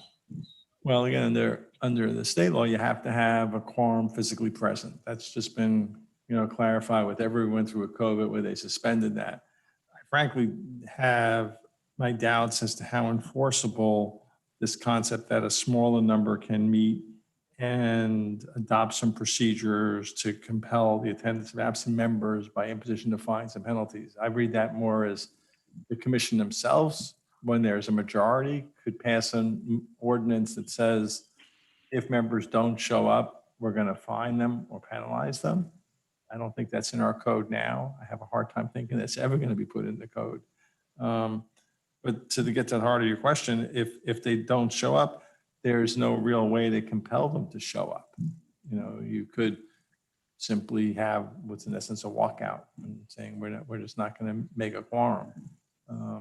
So again, this is sort of a bizarre scenario, but just from a governance standpoint. So if the commission decides to go on strike, essentially, for whatever the reasons, the citizenry's recourse is just to have like recall elections? I mean, you get rid of them for cause because they're not showing up, and then you elect new people. That's how it would work. That's probably what would happen. Again, this is, they say, very rare. I don't know, 7 or 8 months ago, there was a town somewhere in central Florida where 2 commissioners met and kind of declared themselves everything, and then ultimately the state attorney got involved. They got charged with sunshine law violations. So I would expect other government agencies would step forward at some point, or the citizens would step forward and try to put something on the ballot. It's almost a situation where what happens if there's a calamity and a majority of commissioners, heaven forbid, pass away, right? Or move away or move out of town. I'm not sure the charter's the place to figure that out. You may want to talk about, do we create some ordinance that creates some kind of succession plan? But I'm not sure you really need it in an ordinance in the charter, because this does talk about a smaller number meeting and then adjourning for the record. But then under the provision of ordinances or rules, well, if they don't already have ordinance or rules, I don't believe 2 people could adopt an ordinance or rule. It's got to already be on the books. And then to compel the attendance. So again, I don't see how you compel. I mean, I'm not sure that Chief Hartman's going to go to somebody's house and put the cuffs on them and say, you have to come to this meeting. Could the governor be compelled to find replacements if they just don't show up enough? And we reached out to the governor's office and say, they've Right. just stopped showing up. We have to conduct the business of town. And then, Right. The governor, again, I'm not sure you can compel the governor to do anything, but you can petition the governor and say, Governor, we have this situation, and the governor can appoint replacements. I mean, he's done that for other towns where officials have been removed from office, for example.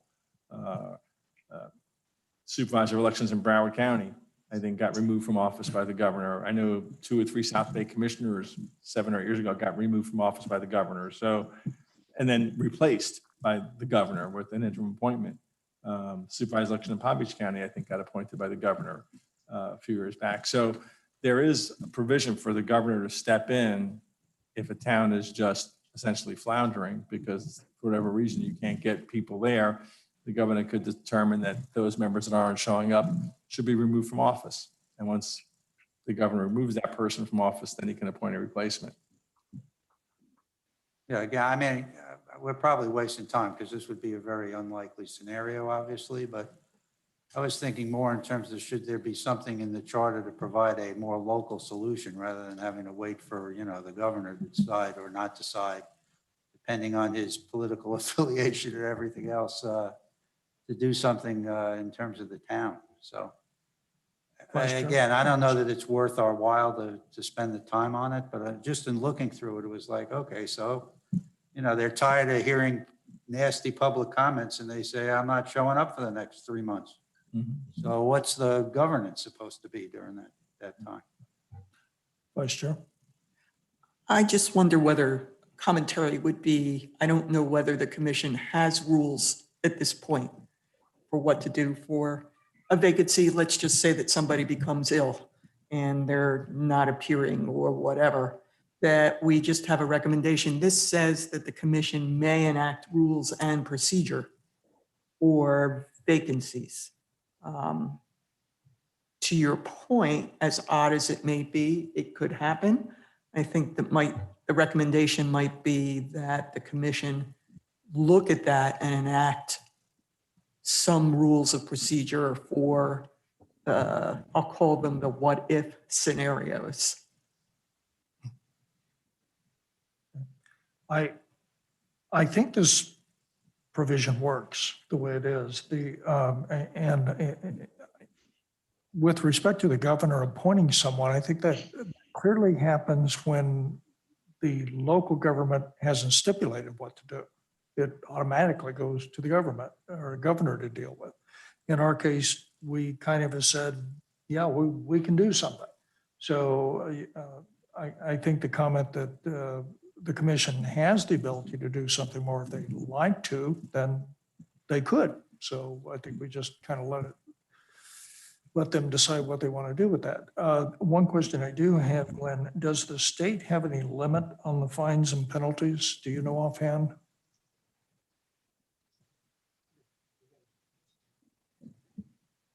It would depend what the issue was. If it's violating the sunshine law, then there's up to 6 months in jail.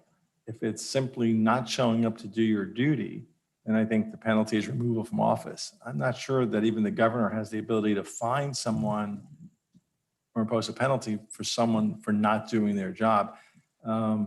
If a person were to resign, I don't think anyone would think there's a penalty for someone resigning. Now you have someone maybe that doesn't resign, that continues to occupy the seat, but just doesn't come to the meeting. And then, again, we can go down this path and play it out so many different ways. They don't come to the meeting because they're going to verbally say, I don't believe in whatever. I'm tired of being yelled at, as Dr. Greenwald talked about. I'm just not showing up. Or they say, I'm not feeling well, I'm ill. There's so many variables as to why that person isn't coming. Again, I'm not sure how you can tell. Back in law school, there was a course talking about how contracts and specific performance, and if someone doesn't perform the contract, have them specifically perform. And the professor always gave the great example. Okay, go tell Frank Sinatra to sing. Okay, the contract is he's supposed to perform a concert, but realistically, can you force him to get up on the stage and sing like Frank Sinatra? He might sing like Glenn Torsivia, which is not anybody want to listen to, but he's not going to perform to his best. And kind of the same thing here. What happens when someone is derelict in their duties, which is probably what the governor would find, remove them, and that would probably take some time. And then the town presumably would run under the manager, and the manager would continue to run the town without the ability to do certain things that would outside his power. For example, the manager can't set a budget for the next year without having 3 members of a commission vote for a budget. But the manager could continue to hire employees, fire employees, and operate the town day in and day out for some period of time.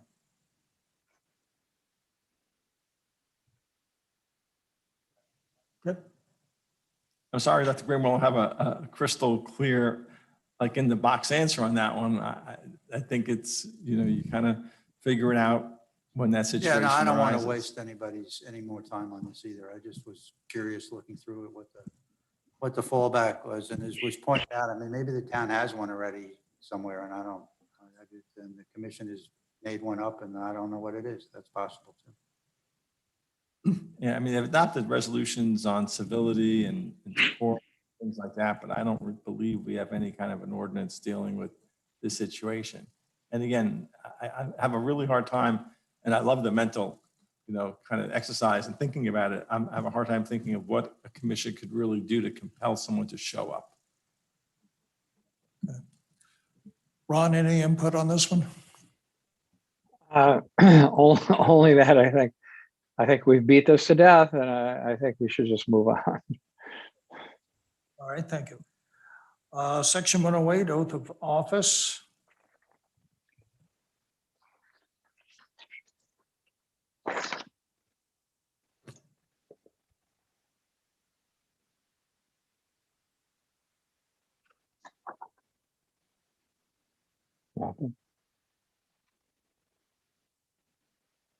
No. Okay. Section 201, enumeration of powers, and this one's fairly lengthy. So we'll sort of touch base on each one of these. It just basically, it's giving us this general statement of what the town is empowered to do. And then indicates that it is not deemed exclusive and shall not limit the enactment of ordinances in areas not specifically enumerated therein. And then it lists the various areas for enumeration of powers, and I'll just kind of go over each quickly. Number one is taxes. Number two is appropriations. Number three is health, safety, and general welfare. Number four is public facilities. Number five is nuisances. We've touched on fills in the prior comments. Land clearance, removing of gross filth, trash, debris, so forth. Docks. Number eight, public water, empowering the town to provide a supply of water for public purposes and to sell same at fees provided by ordinance.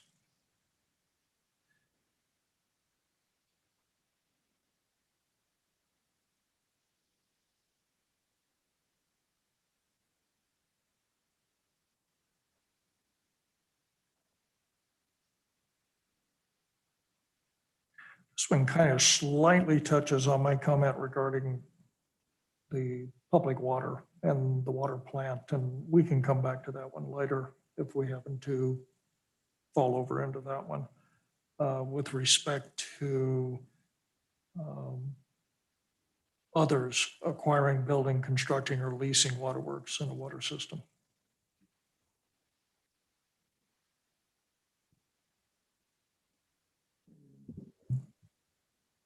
Item 9, fire and rescue protection, we've touched on. Gas and electricity, similar in terms of providing the service or having it provided by others. 11 is cable and telecommunications. Number 12 is streets, sewers, etc. Number 13, mains, pipelines, and assessments. Number 14 is drainage. And we have, again, kind of touched on this in one of the other items. Number 15, lights and public buildings.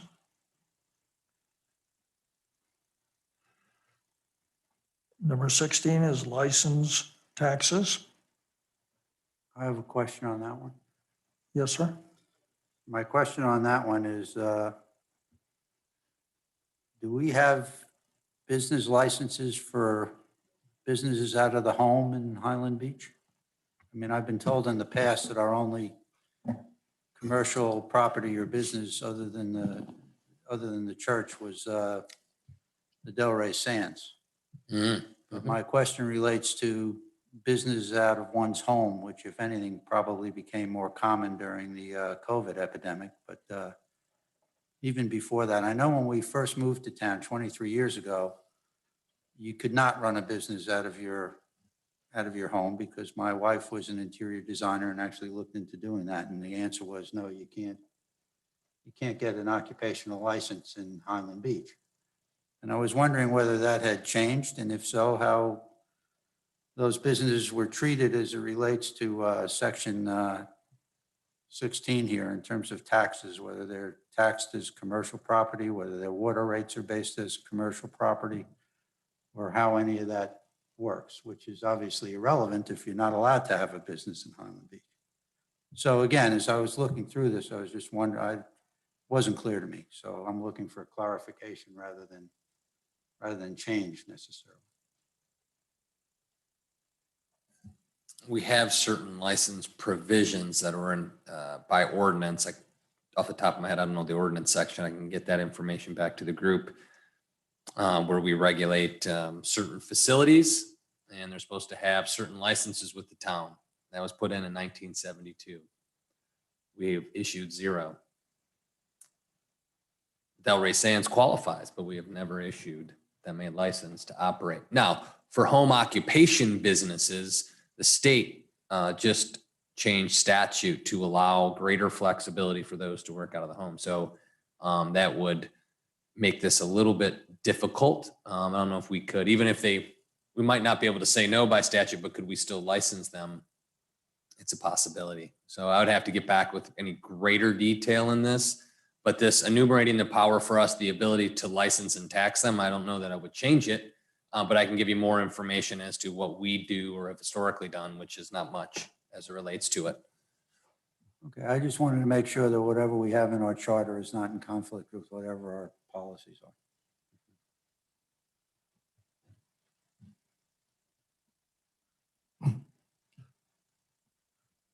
Well, we do in fact have a ordinance on the book for regulation of B&Bs. I don't know if that falls into a license tax though.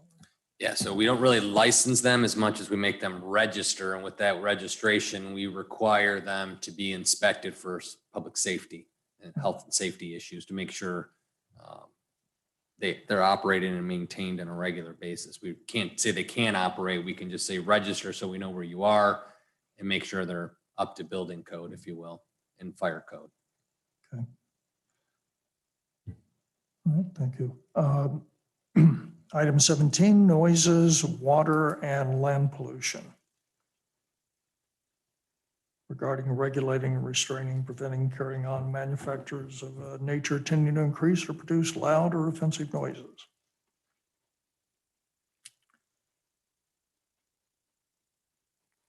Any questions? Okay. Number 18, hazardous property, imposing penalties regarding anything dangerous, detrimental to persons or property. And I'm just paraphrasing here. I'm not reading this in its entirety. Number 19 is police regarding penalties, provide for the same and provide for the police force. It does limit us on a penalty shall not exceed an amount generally provided by state law. So we kind of apparently have to defer to that as our upper cap. And I know we periodically update our ordinances with respect to those penalties. Number 20, offenses as prescribed by Florida law. 21, town manager.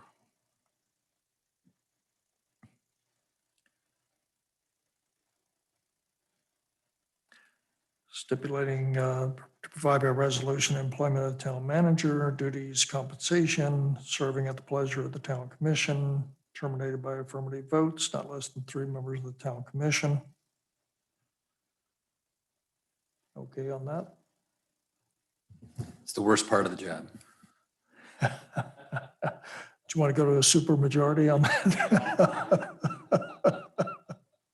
Okay. 22, buildings, fire limits and hazards. Okay. This relates to our building code fire codes, I assume.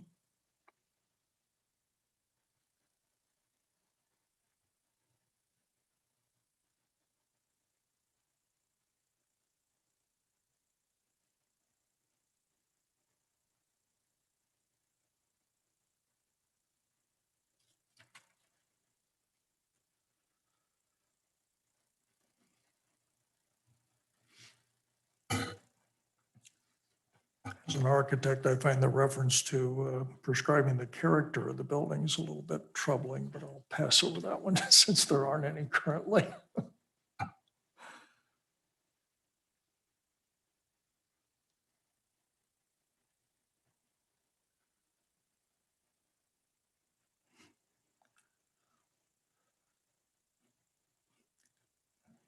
Okay. Item 23 deals with zoning and delves into adopting ordinances in the interest of public health, safety, order, convenience, comfort, prosperity, general welfare. And basically establishes the plans for enabling districting or zoning of the town.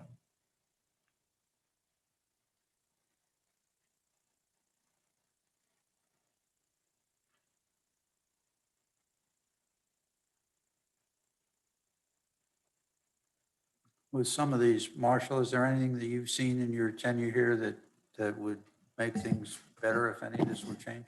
I, I mean, like it I looks said, fine to me, but they look fine, and I wouldn't get them any more specific. If anything, we move in more generalized nature and quantify it by ordinance and pressure of state statute. So, I do know there are some towns who actually, that are residential in character have actually written into their charter, that we're zoned this way and that's it. But I agree. We can't anticipate what's going to happen down the road. It just seems to be a little bit too much of a lock-in. So I don't have any problems with the way it is currently.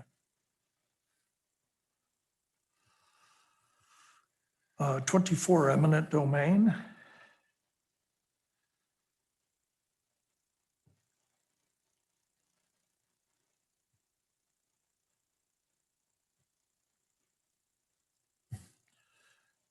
Glenn, I assume this again is just like a restatement of state law in effect? But it just gives the authority, the town that you'd have under the Home Rule Powers Act to do anyway. Littering prohibited.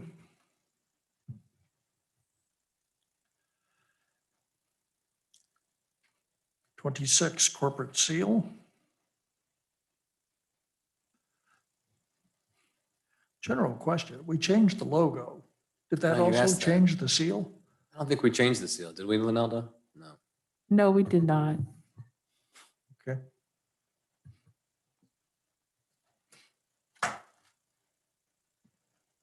We copyrighted that, didn't we though, Glenn? Did you copyright the logo? Yeah, we did register it, and we may have also copyright. Remember, we registered it for sure. I'll double check on the copyright.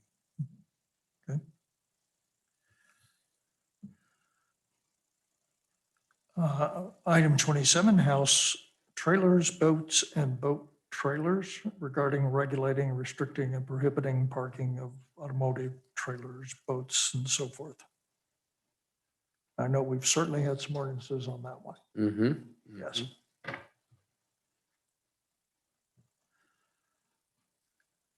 (28) Beaches, regulate, restrict, prohibit trespassing over and along private beaches. And that certainly goes over into state law, I believe, as well.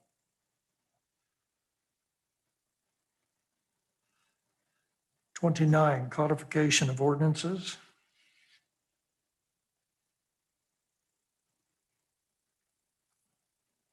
Glenn, why would anybody want to do anything different than that? I mean, Well, I think I'm going to mention that the first time, there's two philosophies and charters. One is short, sweet, give it the framework, and others are very detailed. Highland Beach in 1949 or thereabouts elected to go the very detailed route.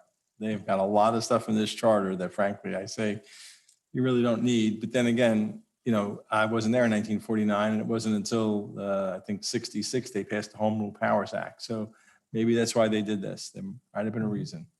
Okay.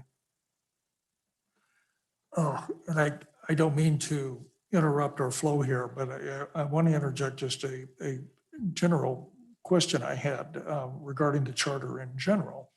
As reading through our last minutes and some comments members made in writing, there were questions about just structure, like maybe this sentence belongs in a different part of the ordinance.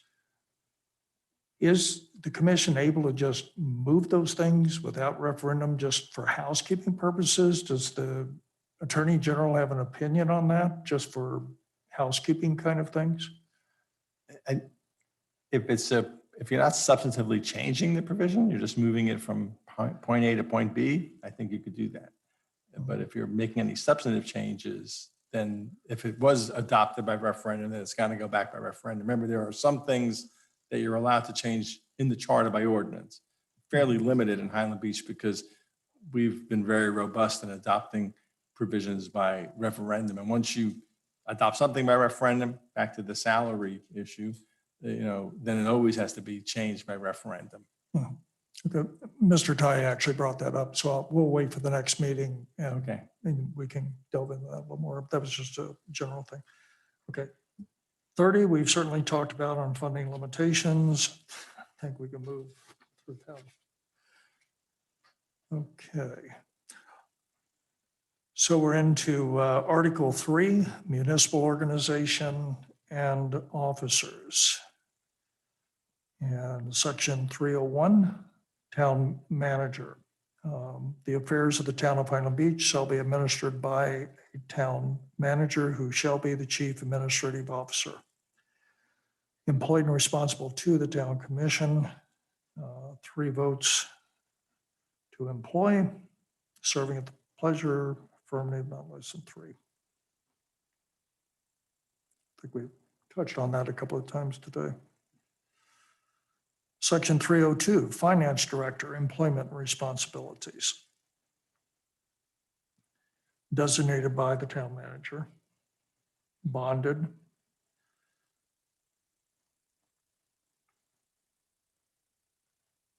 And this touches on payment and lawful duties that we discussed a little bit before, I guess. Yes, I'm sorry, Vice Chair. Just a question here in terms of organization and officers. Is this a section that we should think of amending and making much more generic? The functions of the finance director reporting to the town manager could be done by ordinance of the commission.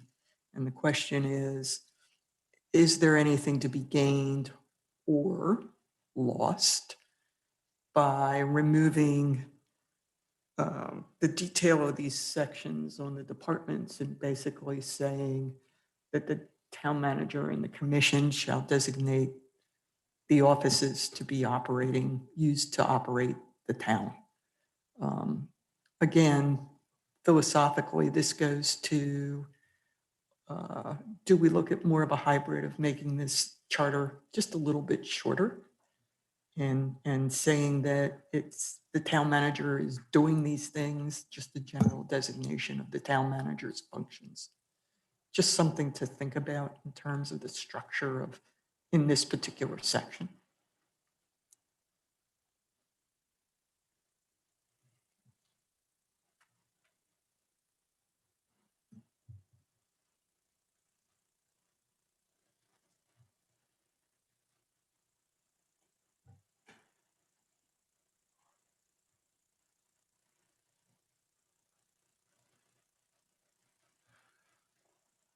Glenn, you have a feeling in other municipalities, again, are we maybe a little overdoing it in this section compared to a more streamlined version in some other towns?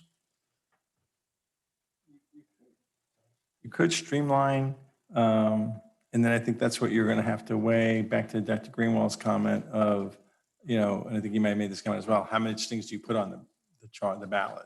Yeah. So that may be one of the factors. You're picking you and the commission ultimately picking the top 3, the top 5, the top 10. Generally, the more cluttered it becomes, I think the more you lose your message on your main issues. Personally, sure, I'd love to streamline this. I'm not sure that, it's going to reach that top 3, 4, 5, whatever that number is, but it would make sense to streamline. But again, I can say that about most of the charter. And again, I don't know that there's an appetite in the town to have 20 charter amendments and you say it streamlines and people are going to say, oh my God, they're ruining the town. Well, if the group goes ahead and recommends a change in who can sign checks, then number 1, or there's the second paragraph under 302 is going to change anyway. So that language is going to have to change. I Again, guess, if we move ahead in that direction, it's I going to. guess what I'm suggesting is consistent with what you're saying is ultimately we have to think about what changes are going to be recommended, major, minor, small fixes of wording versus, we'll call it the streamlining provisions or something else. And the question is, ultimately, and I'm not looking for an answer today, is whether this section and perhaps a couple of others would fit in sort of easy to fix top 2 or 3 if we're going to have a referendum that could easily be explained. In other words, if the theory is we are a town manager jurisdiction with a town commission, much of this could be accomplished by ordinance and would be easier to do.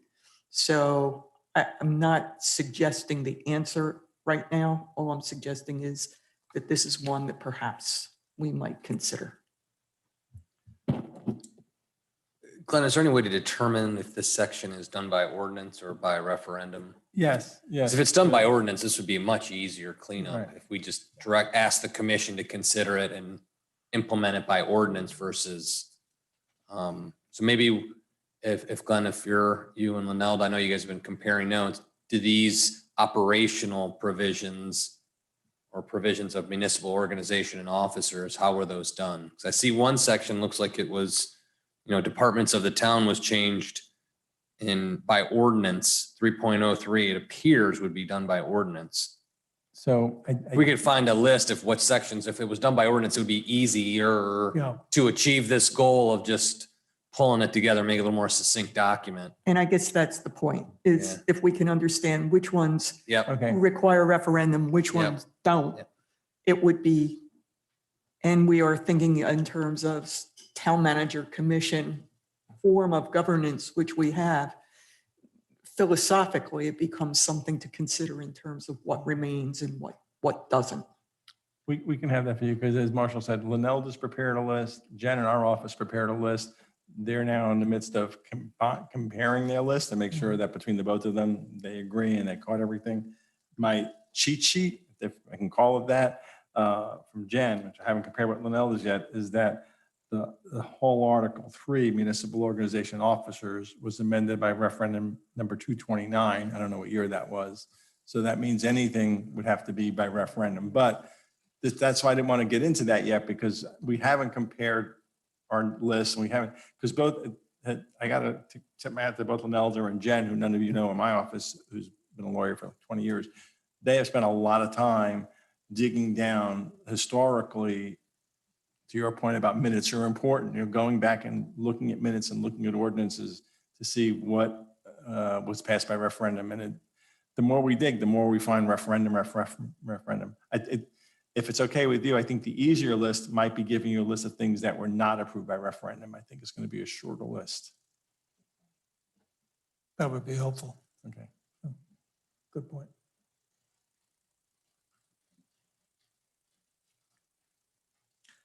Okay, section 303, departments of the town.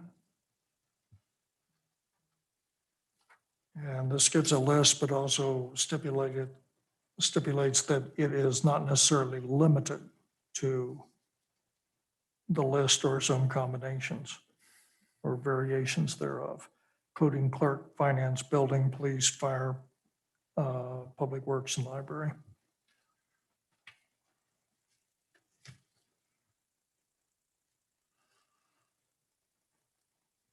I don't think we have any reason to enumerate any others at this point. Section 304 is reserved. And what does the editor's note in that mean? Glenn, right below there? What do, 304 reserved, and then there's an editor's note. Yeah, I'm not sure those are usually done by Municode, so I'm not sure what their note is there. We can look and see what. Okay, so they What eliminated else? something, but they're keeping the section for future use if needed on another topic. Lynell, did you have anything on that? I remember reading it because in the town, you used to be able to be an employee of the town and serve on the commission. And then it was, that was changed. So if I'm recalling it correctly, and that was some time ago. I guess the question here, Glenn, the language is a little confusing. It looks like it was approved by referendum, but it doesn't say how it was repealed. It just says that it was. Yeah. We'll look. So we Okay. just kind of vacated Because the that would whole be, section. I think that would be a good clue in terms of how some of these have to occur.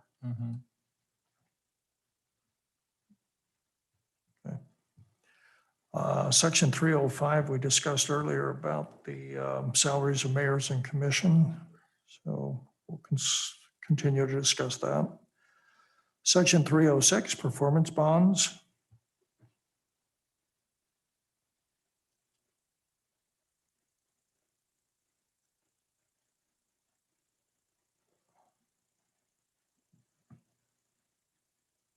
Okay on that? Section 307, the fiscal year establishes October 1st to the end of September 30 the following year. Any reason to consider changing that? No. Okay. Section 308, creation and abolishment of offices, appointment of officers, salaries, and bonds.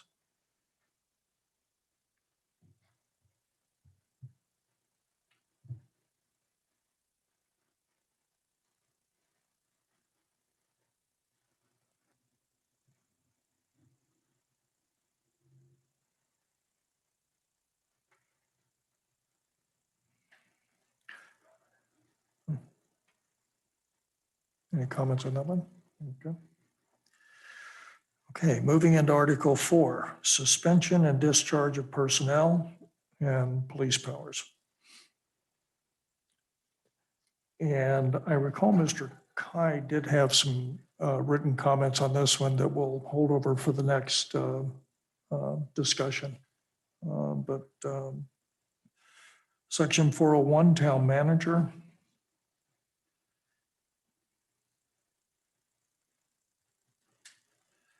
And I think this falls into some of the discussions we had earlier. Okay. So we'll be holding that one over for more discussion.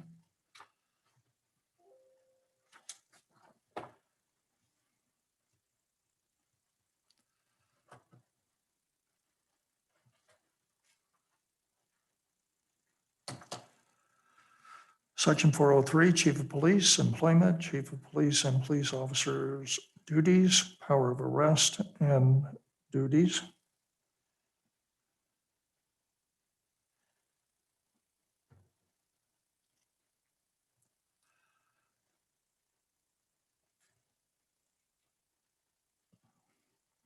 And town Liberty, town manager Liberty, in some discussion on section 403, I believe we had talked a little bit about how this one is a little bit different from the fire chief and enumeration of duties because this has to do with some police powers. Yeah, it's interesting. Because of all the extra protections afforded to the police chief, which are somewhat abnormal. If you wanted that kind of level of detail and how they're hired, fired, detail, some of that's almost like employment contract stuff, but maybe there, I find that when you see stuff like that, it seems peculiar, out of place. Something must have happened This probably was prior to Chief Hartman's situation where they had 5 police chiefs in 4 years. They had a lot of turnover before Mr. Hartman got here. So I think this was written, you can see the ordinance in 12 putting it in place. I think there was a lot of issues and maybe there were ways to try to protect that position or the situation that kept on arising, if you will.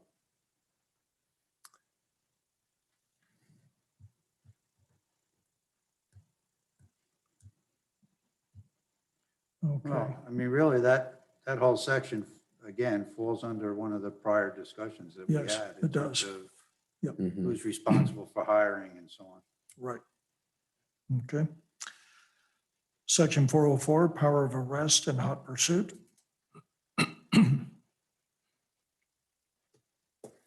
Hot pursuit. How does that fall to a local rather than Seems strange, state? Is but- this another restatement Yeah. of state law, do you think? You know, I don't practice criminal law, but I do subscribe. The state attorney puts out a newsletter every few weeks. And I can't remember the last time there wasn't a case about hot pursuit. So it's something that changes all the time. The Supreme Court writes opinions on it. It seems like every 2 or 3 years.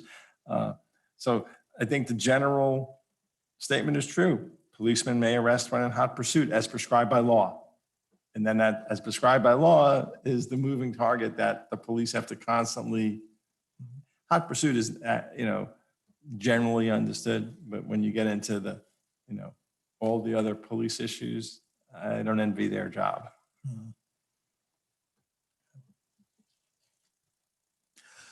Okay, we're going to move into Article 5, ordinances. Section 501, authority to enact procedure, execution, posting, emergency ordinances. Generally stating the town commission shall have the right to adopt such ordinances authorized by the powers granted under this charter or allowed by state statute, and then goes into various stipulations.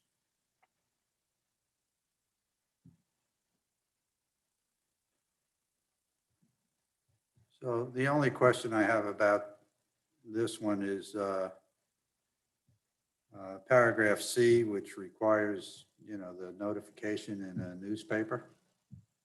I just wonder whether that's maybe required by the state, I don't know, but whether that's really the most accurate way and to actually notify people these days. I don't know how many people in town subscribe to any one particular newspaper at this point, but I suspect it's a significant minority. So, I mean. Well, this is still, Is this is this a good. like a state law or something? Yeah, it's still reflected in state law. In fact, if it's a planning and zoning land use type ordinance, then you've got to have the first reading gets advertised as well. But regular ordinances, you have to advertise the second reading. This year, as in many years in the past, there's been a move to eliminate the requirement for publishing in the papers. I actually don't know whether it passed this year. I doubt it, because you probably, if you get a paper at all, you probably saw every day in that paper ads that says they're trying to take away your right to information, or whatever the headline was. So the media has fought very hard, because it's not to be cynical, but it's a big source of revenue in an industry that's struggling. So yeah, unless it changed in the last couple of weeks, I don't think it did. Marshall Shake said no. Again, if this is boilerplate and we just to be compatible with state law, that's fine. From the standpoint of actually a charter to notify people, wouldn't we be better off saying that it has to be posted on the town's website or, whatever it is, so that we actually get the information out there? I mean, that's the original purpose, presumably, is to have an informed citizenry. Well, I don't think we're getting it by posting this in the newspaper. Exactly. And again, that's been a debate in Tallahassee for at least the last 7 or 8 years, where there are different legislators that every year propose a bill that says let local governments do not just these ads, but even, the legal notice ads that you see in the newspapers. Legal notice, John owes a debt to Mary, if Mary does, whatever those notices say. But as of so far, under state law, you still have to do it in the newspaper or general circulation. And that's fine. Well, I guess my question is, is it worth the effort to add something like, the town will post these on its website in a timely fashion or whatever the exact language is going to be, or leave well enough alone? We do post the public notices out front in town hall. And when the agenda is posted, the ordinances are posted there as well. So the feeling is that we should just leave it alone. That's fine with me. I just, again, And I think my suggestion would be if the group felt that there should be some additional notice, that just be forwarded to the commission as a policy, that they could adopt a resolution directing the staff to, and I think there is, as it Linda sounds said. like we're doing it already. Again, Nelda it's is the queen of notice, I'll tell you No, that. it's We get a just lot of question notice. For me, it's just a question of whether any of this should be codified somewhere. I know we're doing it. Maybe it's an ordinance or we're already, I don't know. But just from the standpoint of the charter, it wasn't in there. And as long as it's a policy, I'm comfortable with that. Again, I prefer not to make changes that aren't necessary. Yeah, sort of sounds like we're hung up by, until the state allows something differently, we're kind of hung up on this one. So, but we do have the freedom to go, as you say, by policy, do other things. And, but at the very least, we have to, we're sort of hung up on the items being subject to some of these provisions.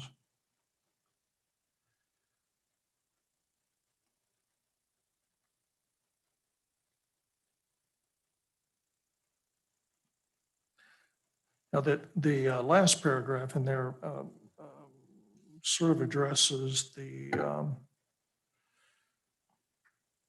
comment Dr. Greenwald had brought up earlier about, what happens if only a couple of people show up for the meeting. So apparently you can still take action as long as you get 3 aye votes out of whoever shows up.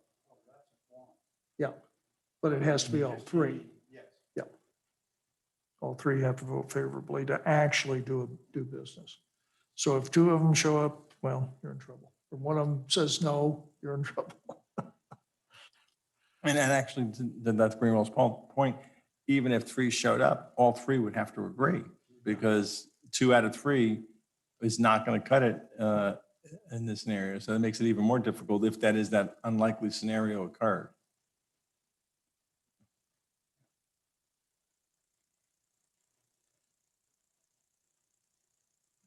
Let's hope we don't get there, huh? Yeah, let's hope not. Please. I think we're good. Okay.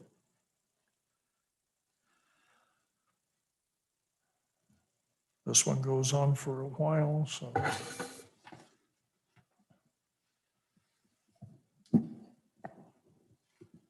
Give ourselves a moment to go through the balance of this. And again, all of these emergency ordinances, the state law that covers all this as well, this is pretty redundant. And if there is a difference, you're going to fall back on state law anyway. The adoption of emergency ordinances, and, you've got something that says they only last for 60 days. On the 61st day, it's repealed. And that's a little different, but that's not something to me that's so insurmountable that at the end of 61 days, the commission can meet and take action, right, in a regular meeting. And this is different than a state of emergency declaration. So just, there is 2 different, and I remember having a conversation recently with the commission and I didn't make that clear. So my new practice is to always make that clear. An emergency ordinance is different than a declaration of emergency.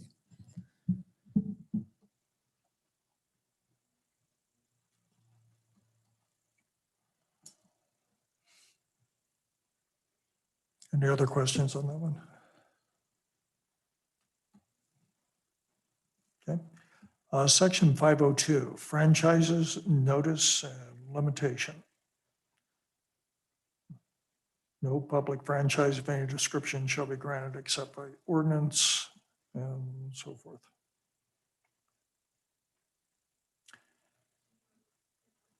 Chairperson Donaldson, I have one back up at the top of the page. That first paragraph, the last sentence is all adopted ordinances or resolutions shall become effective 10 days after passage or otherwise provided therein. Yes. Usually, our ordinances and resolutions become effective upon signing and adoption. But it says that in the ordinance, Yeah. if I recall. So that kind of overrides. The 10 Correct. days, okay. Yes, I no? mean, Yeah, because it does say 10 days or as otherwise provided. So if Okay. in the ordinance itself, it says this shall be effective immediately, okay, then that would cover it.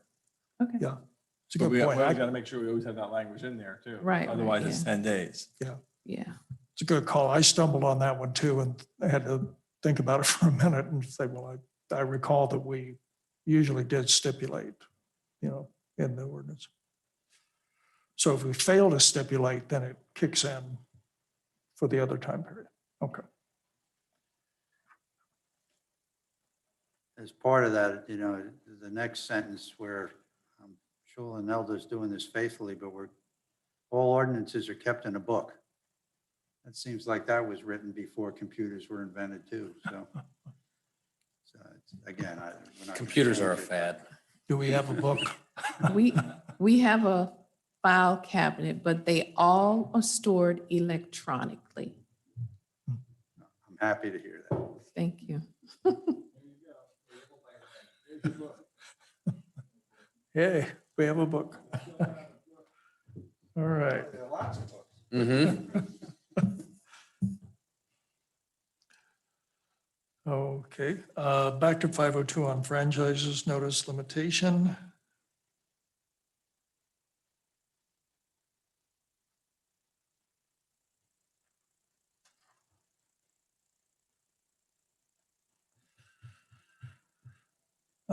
Town manager Laverty, something's rattling around in my mind here. Some discussions that I tend to recall when we were talking about restrictions on different items being hung on the poles down the right of way and so forth. But all that's being addressed by ordinance, is it not? Yes. So if a fiber wants to come and fiber is a tough animal. But yes, you'd have to get permission from FP&L to hang stuff on their poles, if you will. And FP&L kind of operates, they give us some money, but I don't know that they're really a franchise that we grant because we can't tell them they can't operate. FP&L has a certain authority to operate above that, but they are required to give us some dollars. Is that correct? I think it's 7% Mm-hmm. of their revenue. And I think they consider that a franchise, that they have the franchise to, provide electricity in the town. I was going to suggest earlier when we were under powers and all those different powers that we start our own electric plant, because it does say we can provide gas and electricity and all those other things, but I don't think that joke would go over too well. Glenn, let's start with the fire department. That was my lead-in for you to say that, buddy. But fiber optic is covered under like the Metro Act, and they have certain universal rights to occupy right-of-way space, to run conduit, to pull lines through. And while they have to notify us, I don't know that we can say no to them because that's under the Telecommunication Act. So, I mean, it's like you can franchise certain things until the state or the federal government says you can't. Those are a couple And of I those. think you've all heard the home rule, and at the legislature for several years now has been chipping away. And this is one area where, governments have less and less ability to regulate where these are placed, whether they can regulate them. It's just becoming more and more a state and even federal issue. Okay.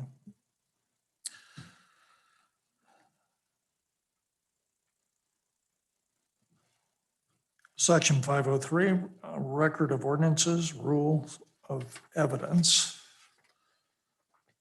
This refers to the town clerk keeping a record of all ordinances for the book we just saw.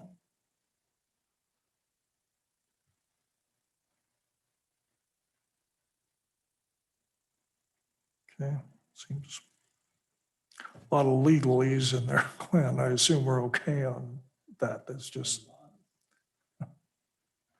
No, Yeah. no, the one before. Oh, yeah, if we have to go to court, we get a certified copy of the ordinance. Luckily, we don't have to go to court very often for Highland Beach. Article 6, bonds. Safeguard. Here's a safeguard, Dr. Greenwald, right? If required, consider no such bond shall be issued except when approved by vote of qualified electors of the town. So we can't issue bonds for $12 without approval of, regardless of the amount. To issue the bonds, we need the voter approval. And you can only have the election during season. What's that? You can only have that election during season. You can't have the election in July or June. You have to have it Right. between November and April. So again, I know I've made some comments about this being very robust, and that's also a positive. I mean, something like this, they've made it very clear that you can't have kind of the midnight election. You can't have a July 3rd election when no one's in town and That's too something bad. gets slipped in.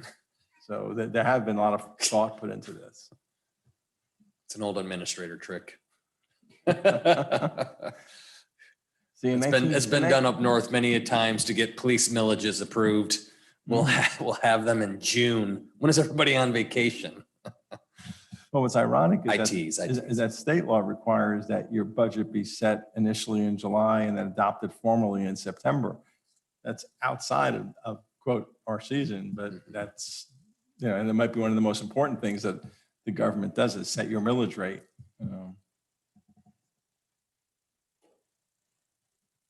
That flows into number 7.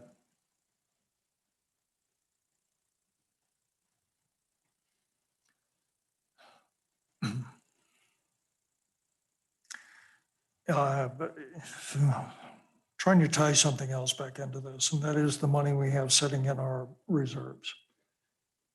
In the event of a natural catastrophe, does the commission have any restraints to access to that money to deal with that? So they can tap it in the event of a natural emergency? Yeah, they would have to take action, public action on allocating those funds. So they'd have to pass an additional bond resolution. They can't, there's a peculiar section that was in their previous one. Or is it section 9? It could be section 9, the contract for expenditures limited. The town just can't spend money. They have to make a budget resolution to expend dollars. So they have to take public action to get into those unassigned funds. And then there's a few extra steps, financial steps, if it's been assigned. So right now for natural disaster, we have an assignment of those general. So we back up. So we have about, say, $9.6 million in reserves, right? So that's super healthy. I mean, it doesn't get much better, especially as a percentage of operating. Of those dollars, about 3.5. If Matt was here, you could maybe have him give you that information when he reports back on some other stuff, are assigned. So we have a disaster recovery and we have a budget stabilization fund, which says a certain percentage every year has to be reserved in those assignments. Those cannot be unassigned without additional legislative actions to unassign those special funds. So the unassigned balance that we have at about 52%, again, I dare anyone to find maybe outside of Palm Beach or Manalapan may have something that high, but the unassigned, they can allocate as authorized on the charter pursuant to the funding limitation, those dollars. So they can't just go take the unassigned fund and spend it on a $3 million project because that project would require authorization of the voters. So while the commission has some flexibilities, the spending limit really keeps them in a real small lane as to what they can do. But they can use those unassigned funds to address certain issues. And you will see that this year in the budget cycle that'll be going through, and FAB will get to see that early June 22nd. I tell people to tune in for our first budget hearing because of our actions to move forward with fire and the cost to begin to move in that direction. We will need to most likely access some of those unassigned reserves to balance the budget, if you will, because those are new costs outside of our normal operating. And I think the commission is going to be looking at that and looking for some guidance from the FAB as to how do we do that. So we will be getting into those unassigned revenues. And the commission has the right to get into those for sure. But they have to budget for it, and they can't spend more than on any special project outside of that funding limitation. Mhm. Okay. It'll be an interesting budget year, just because we're jumping into this fire structure. And I'll take a moment here, since I have a captivated audience, I'm sure Go right hundreds of ahead. homes are watching, households are watching. That $8 to $10 million you were speaking of is not all capital that the consultant was looking at in that matrix study. Some of that initial 8 to 10 million is we have to bring on a complete fire department for a period of time while we carry Delray at the same time. Our goal is to minimize that, but there'll be some overlap that we have to carry that's outside of capital. The capital will be potentially 3 to 5 million for the addition of the fire station, bringing the apparatus online. Those are the two big capitals that are right around, let's say, half-ish of that amount. The other half is ramping up everybody to bring them on at that time. So, and again, we have a huge contingency built in that 8 to 10, pretty big, like $2 million, like in case something comes up. So really, we're saying 8 to 10 to make sure people are comfortable swallowing that pill to move forward. But it'll probably end up being less as we move forward. So,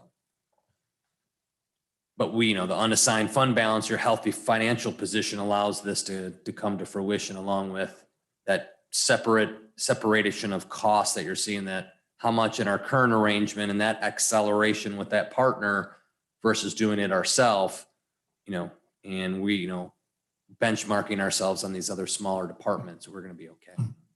So the reserves will be a good use to kind of plug some of that gap at first. Okay.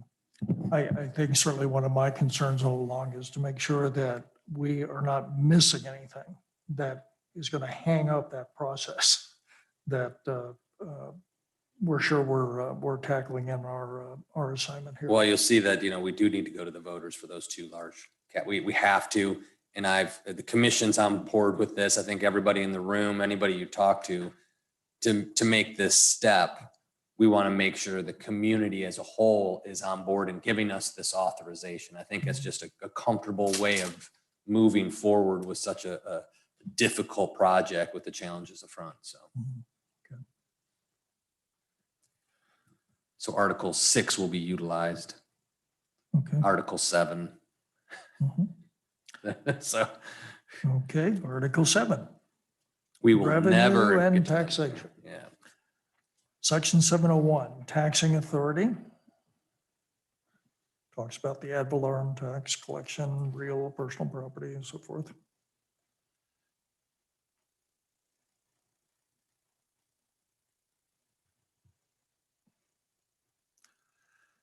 Section 702, taxation of property.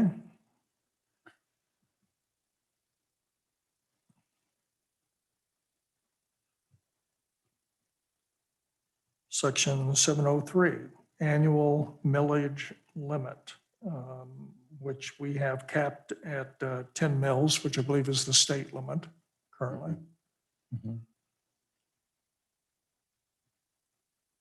And we are at about, our general operating is around 3.2, 3.4, somewhere right in that range. Which, since we're on our fire rescue conversation, if you don't mind, if we, for example, had Palm Beach County Fire Rescue, that would be an additional 3.5 or 3.457. As it would double. So our the county's millage. not coming. They're very expensive. As you look at your millage rate, you are the 4th lowest taxed community. Okay. Take pride. Section 704, lien of taxes.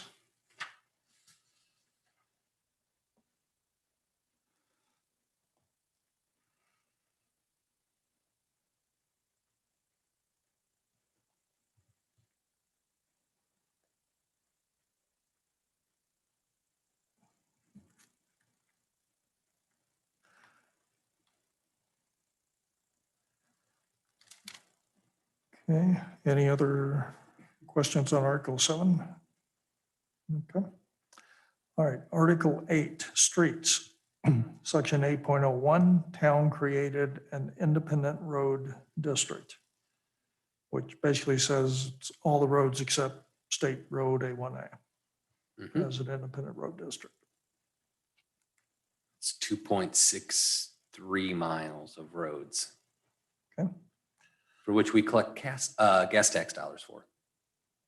Not a lot, but we get some. About 240,000 a year, somewhere around there. Maybe a little less. Section 802, control and supervision of streets, assessments, et cetera. Just basically reinforcing control and supervision of all the streets, roads, alleys, and so forth, except State Road A1A.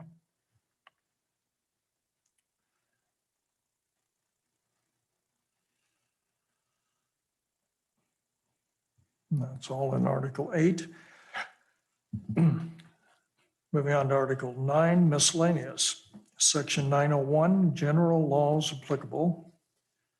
All general laws of the state which are not in conflict with provisions of this charter, with the ordinances or resolutions enacted pursuant to the authority conferred on this charter are applicable to the town of Highland Beach. Bit of a catch-all on that one. 902, contract for expenditures limited.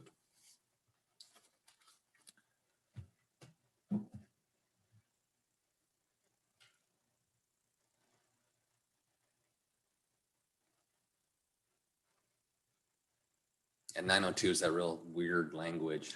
Basically, Yeah. you get a budget for it.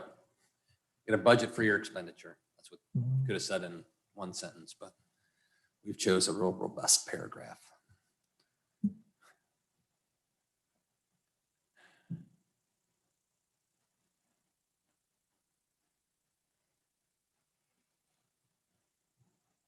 Okay. Section 903, limitation on legal action against town and notice of action. Again, referring back to state statute on this one. Yes. Section 904, savings clause. That just basically keeps part of an ordinance intact if some part of it's found to be illegal. Okay.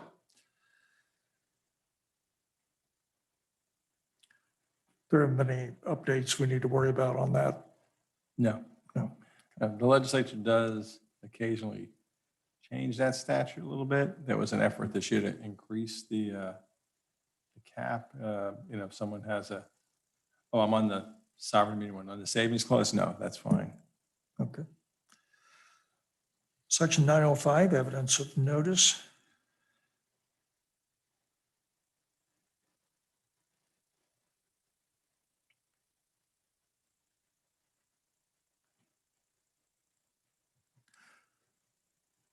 Lynell, how does that typically work? Is this regarding public notice to groups that are affected by an ordinance or something? I am not sure. This is the first time I've ever seen such language in a charter.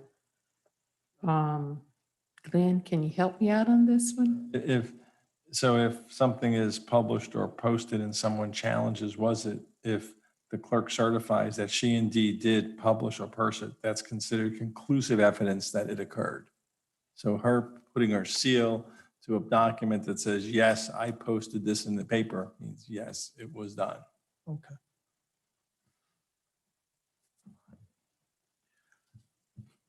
Section 906, legal rights.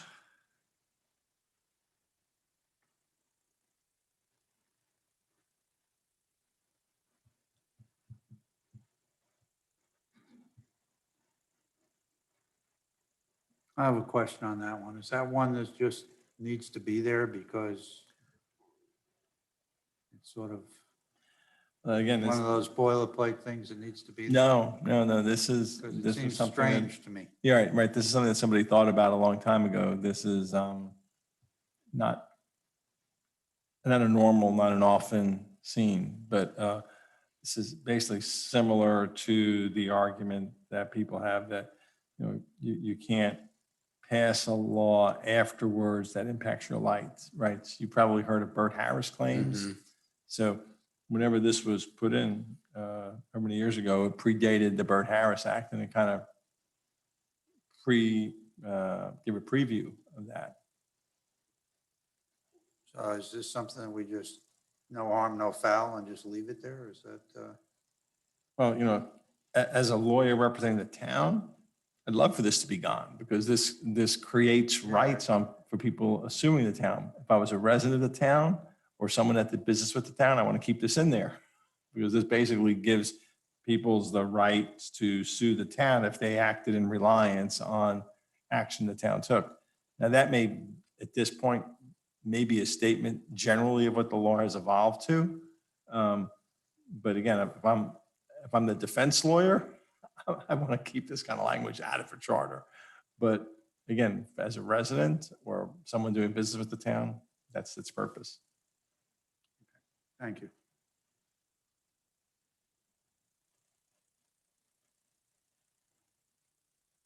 I mean, I go just like could, Dr. Merrill, the last sentence, where it talks about you can't adopt a rule or regulation that is unduly restrictive or constitute a taking without due full compensation. Well, that's the due process clause is the last part of that, the part that says constitutes a taking.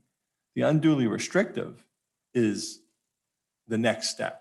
So, the town years ago took that next step, went beyond what the due process clause required and added a little bit extra to those rights.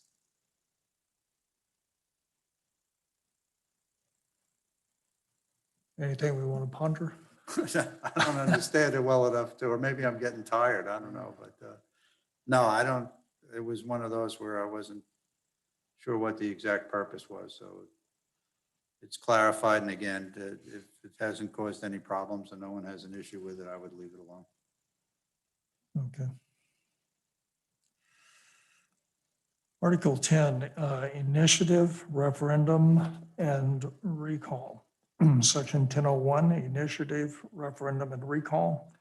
The voters of the town shall have the powers of initiative, referendum, and recall as set forth in applicable Florida statutes. So this one entirely refers back to whatever Florida has on the books, that's what we follow.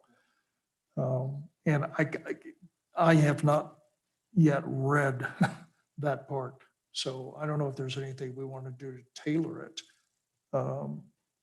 I assume we can under home rule. Do they permit tailoring that under home rule? Do you know? Again, I think there's another area you probably could tweak around the edges. I think the basics for recall and referendum are set forth in state law, but you could always do some tweaks if we went back and studied what, for example, initiative requirements or to start initiative.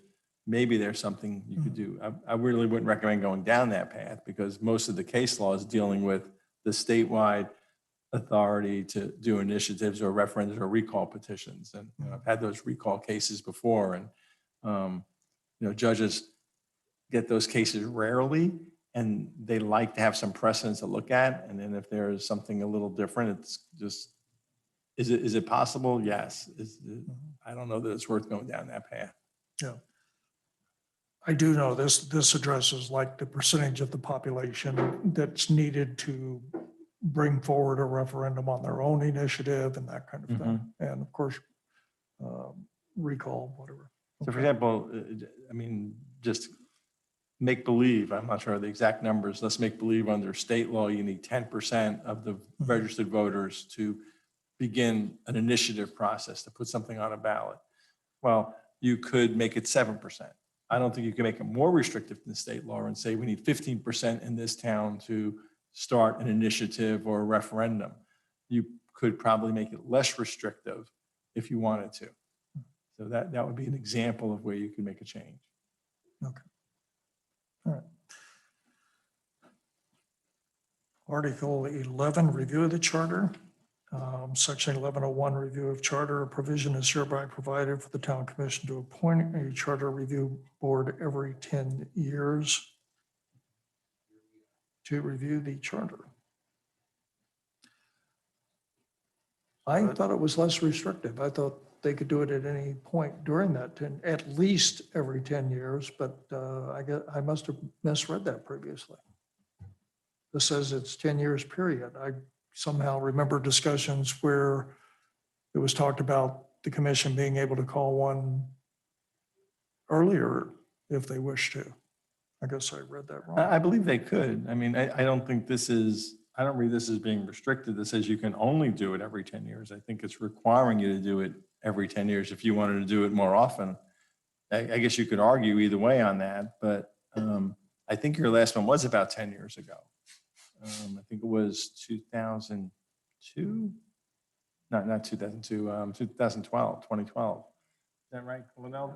So that's, at least recent history, it's been every 10 years. I don't know. I mean, it says to me like it's every 10 years, period. Okay. That's how. I it don't have a reads. problem with that, but I will tell you, I do recall some discussions we had where it was like, you don't have to wait 10 years. Apparently you do, unless the citizens come forward and according to state statute and call for one. Right, So I guess that's your only out, is that the citizens call for one. right. The citizen can have an initiative that say, we're proposing a charter amendment. Yeah. Okay, all right. Well, Well, You can have a charter amendment without a charter review board, though. It's true. yes. Yeah, it's just through the commission and a referendum. Okay. I mean, I'm okay with it. I mean, every 10 years, it's every 10 years. Well, unless you want to meet every, it's kind of fun, but I think 10 years is probably about right. Okay.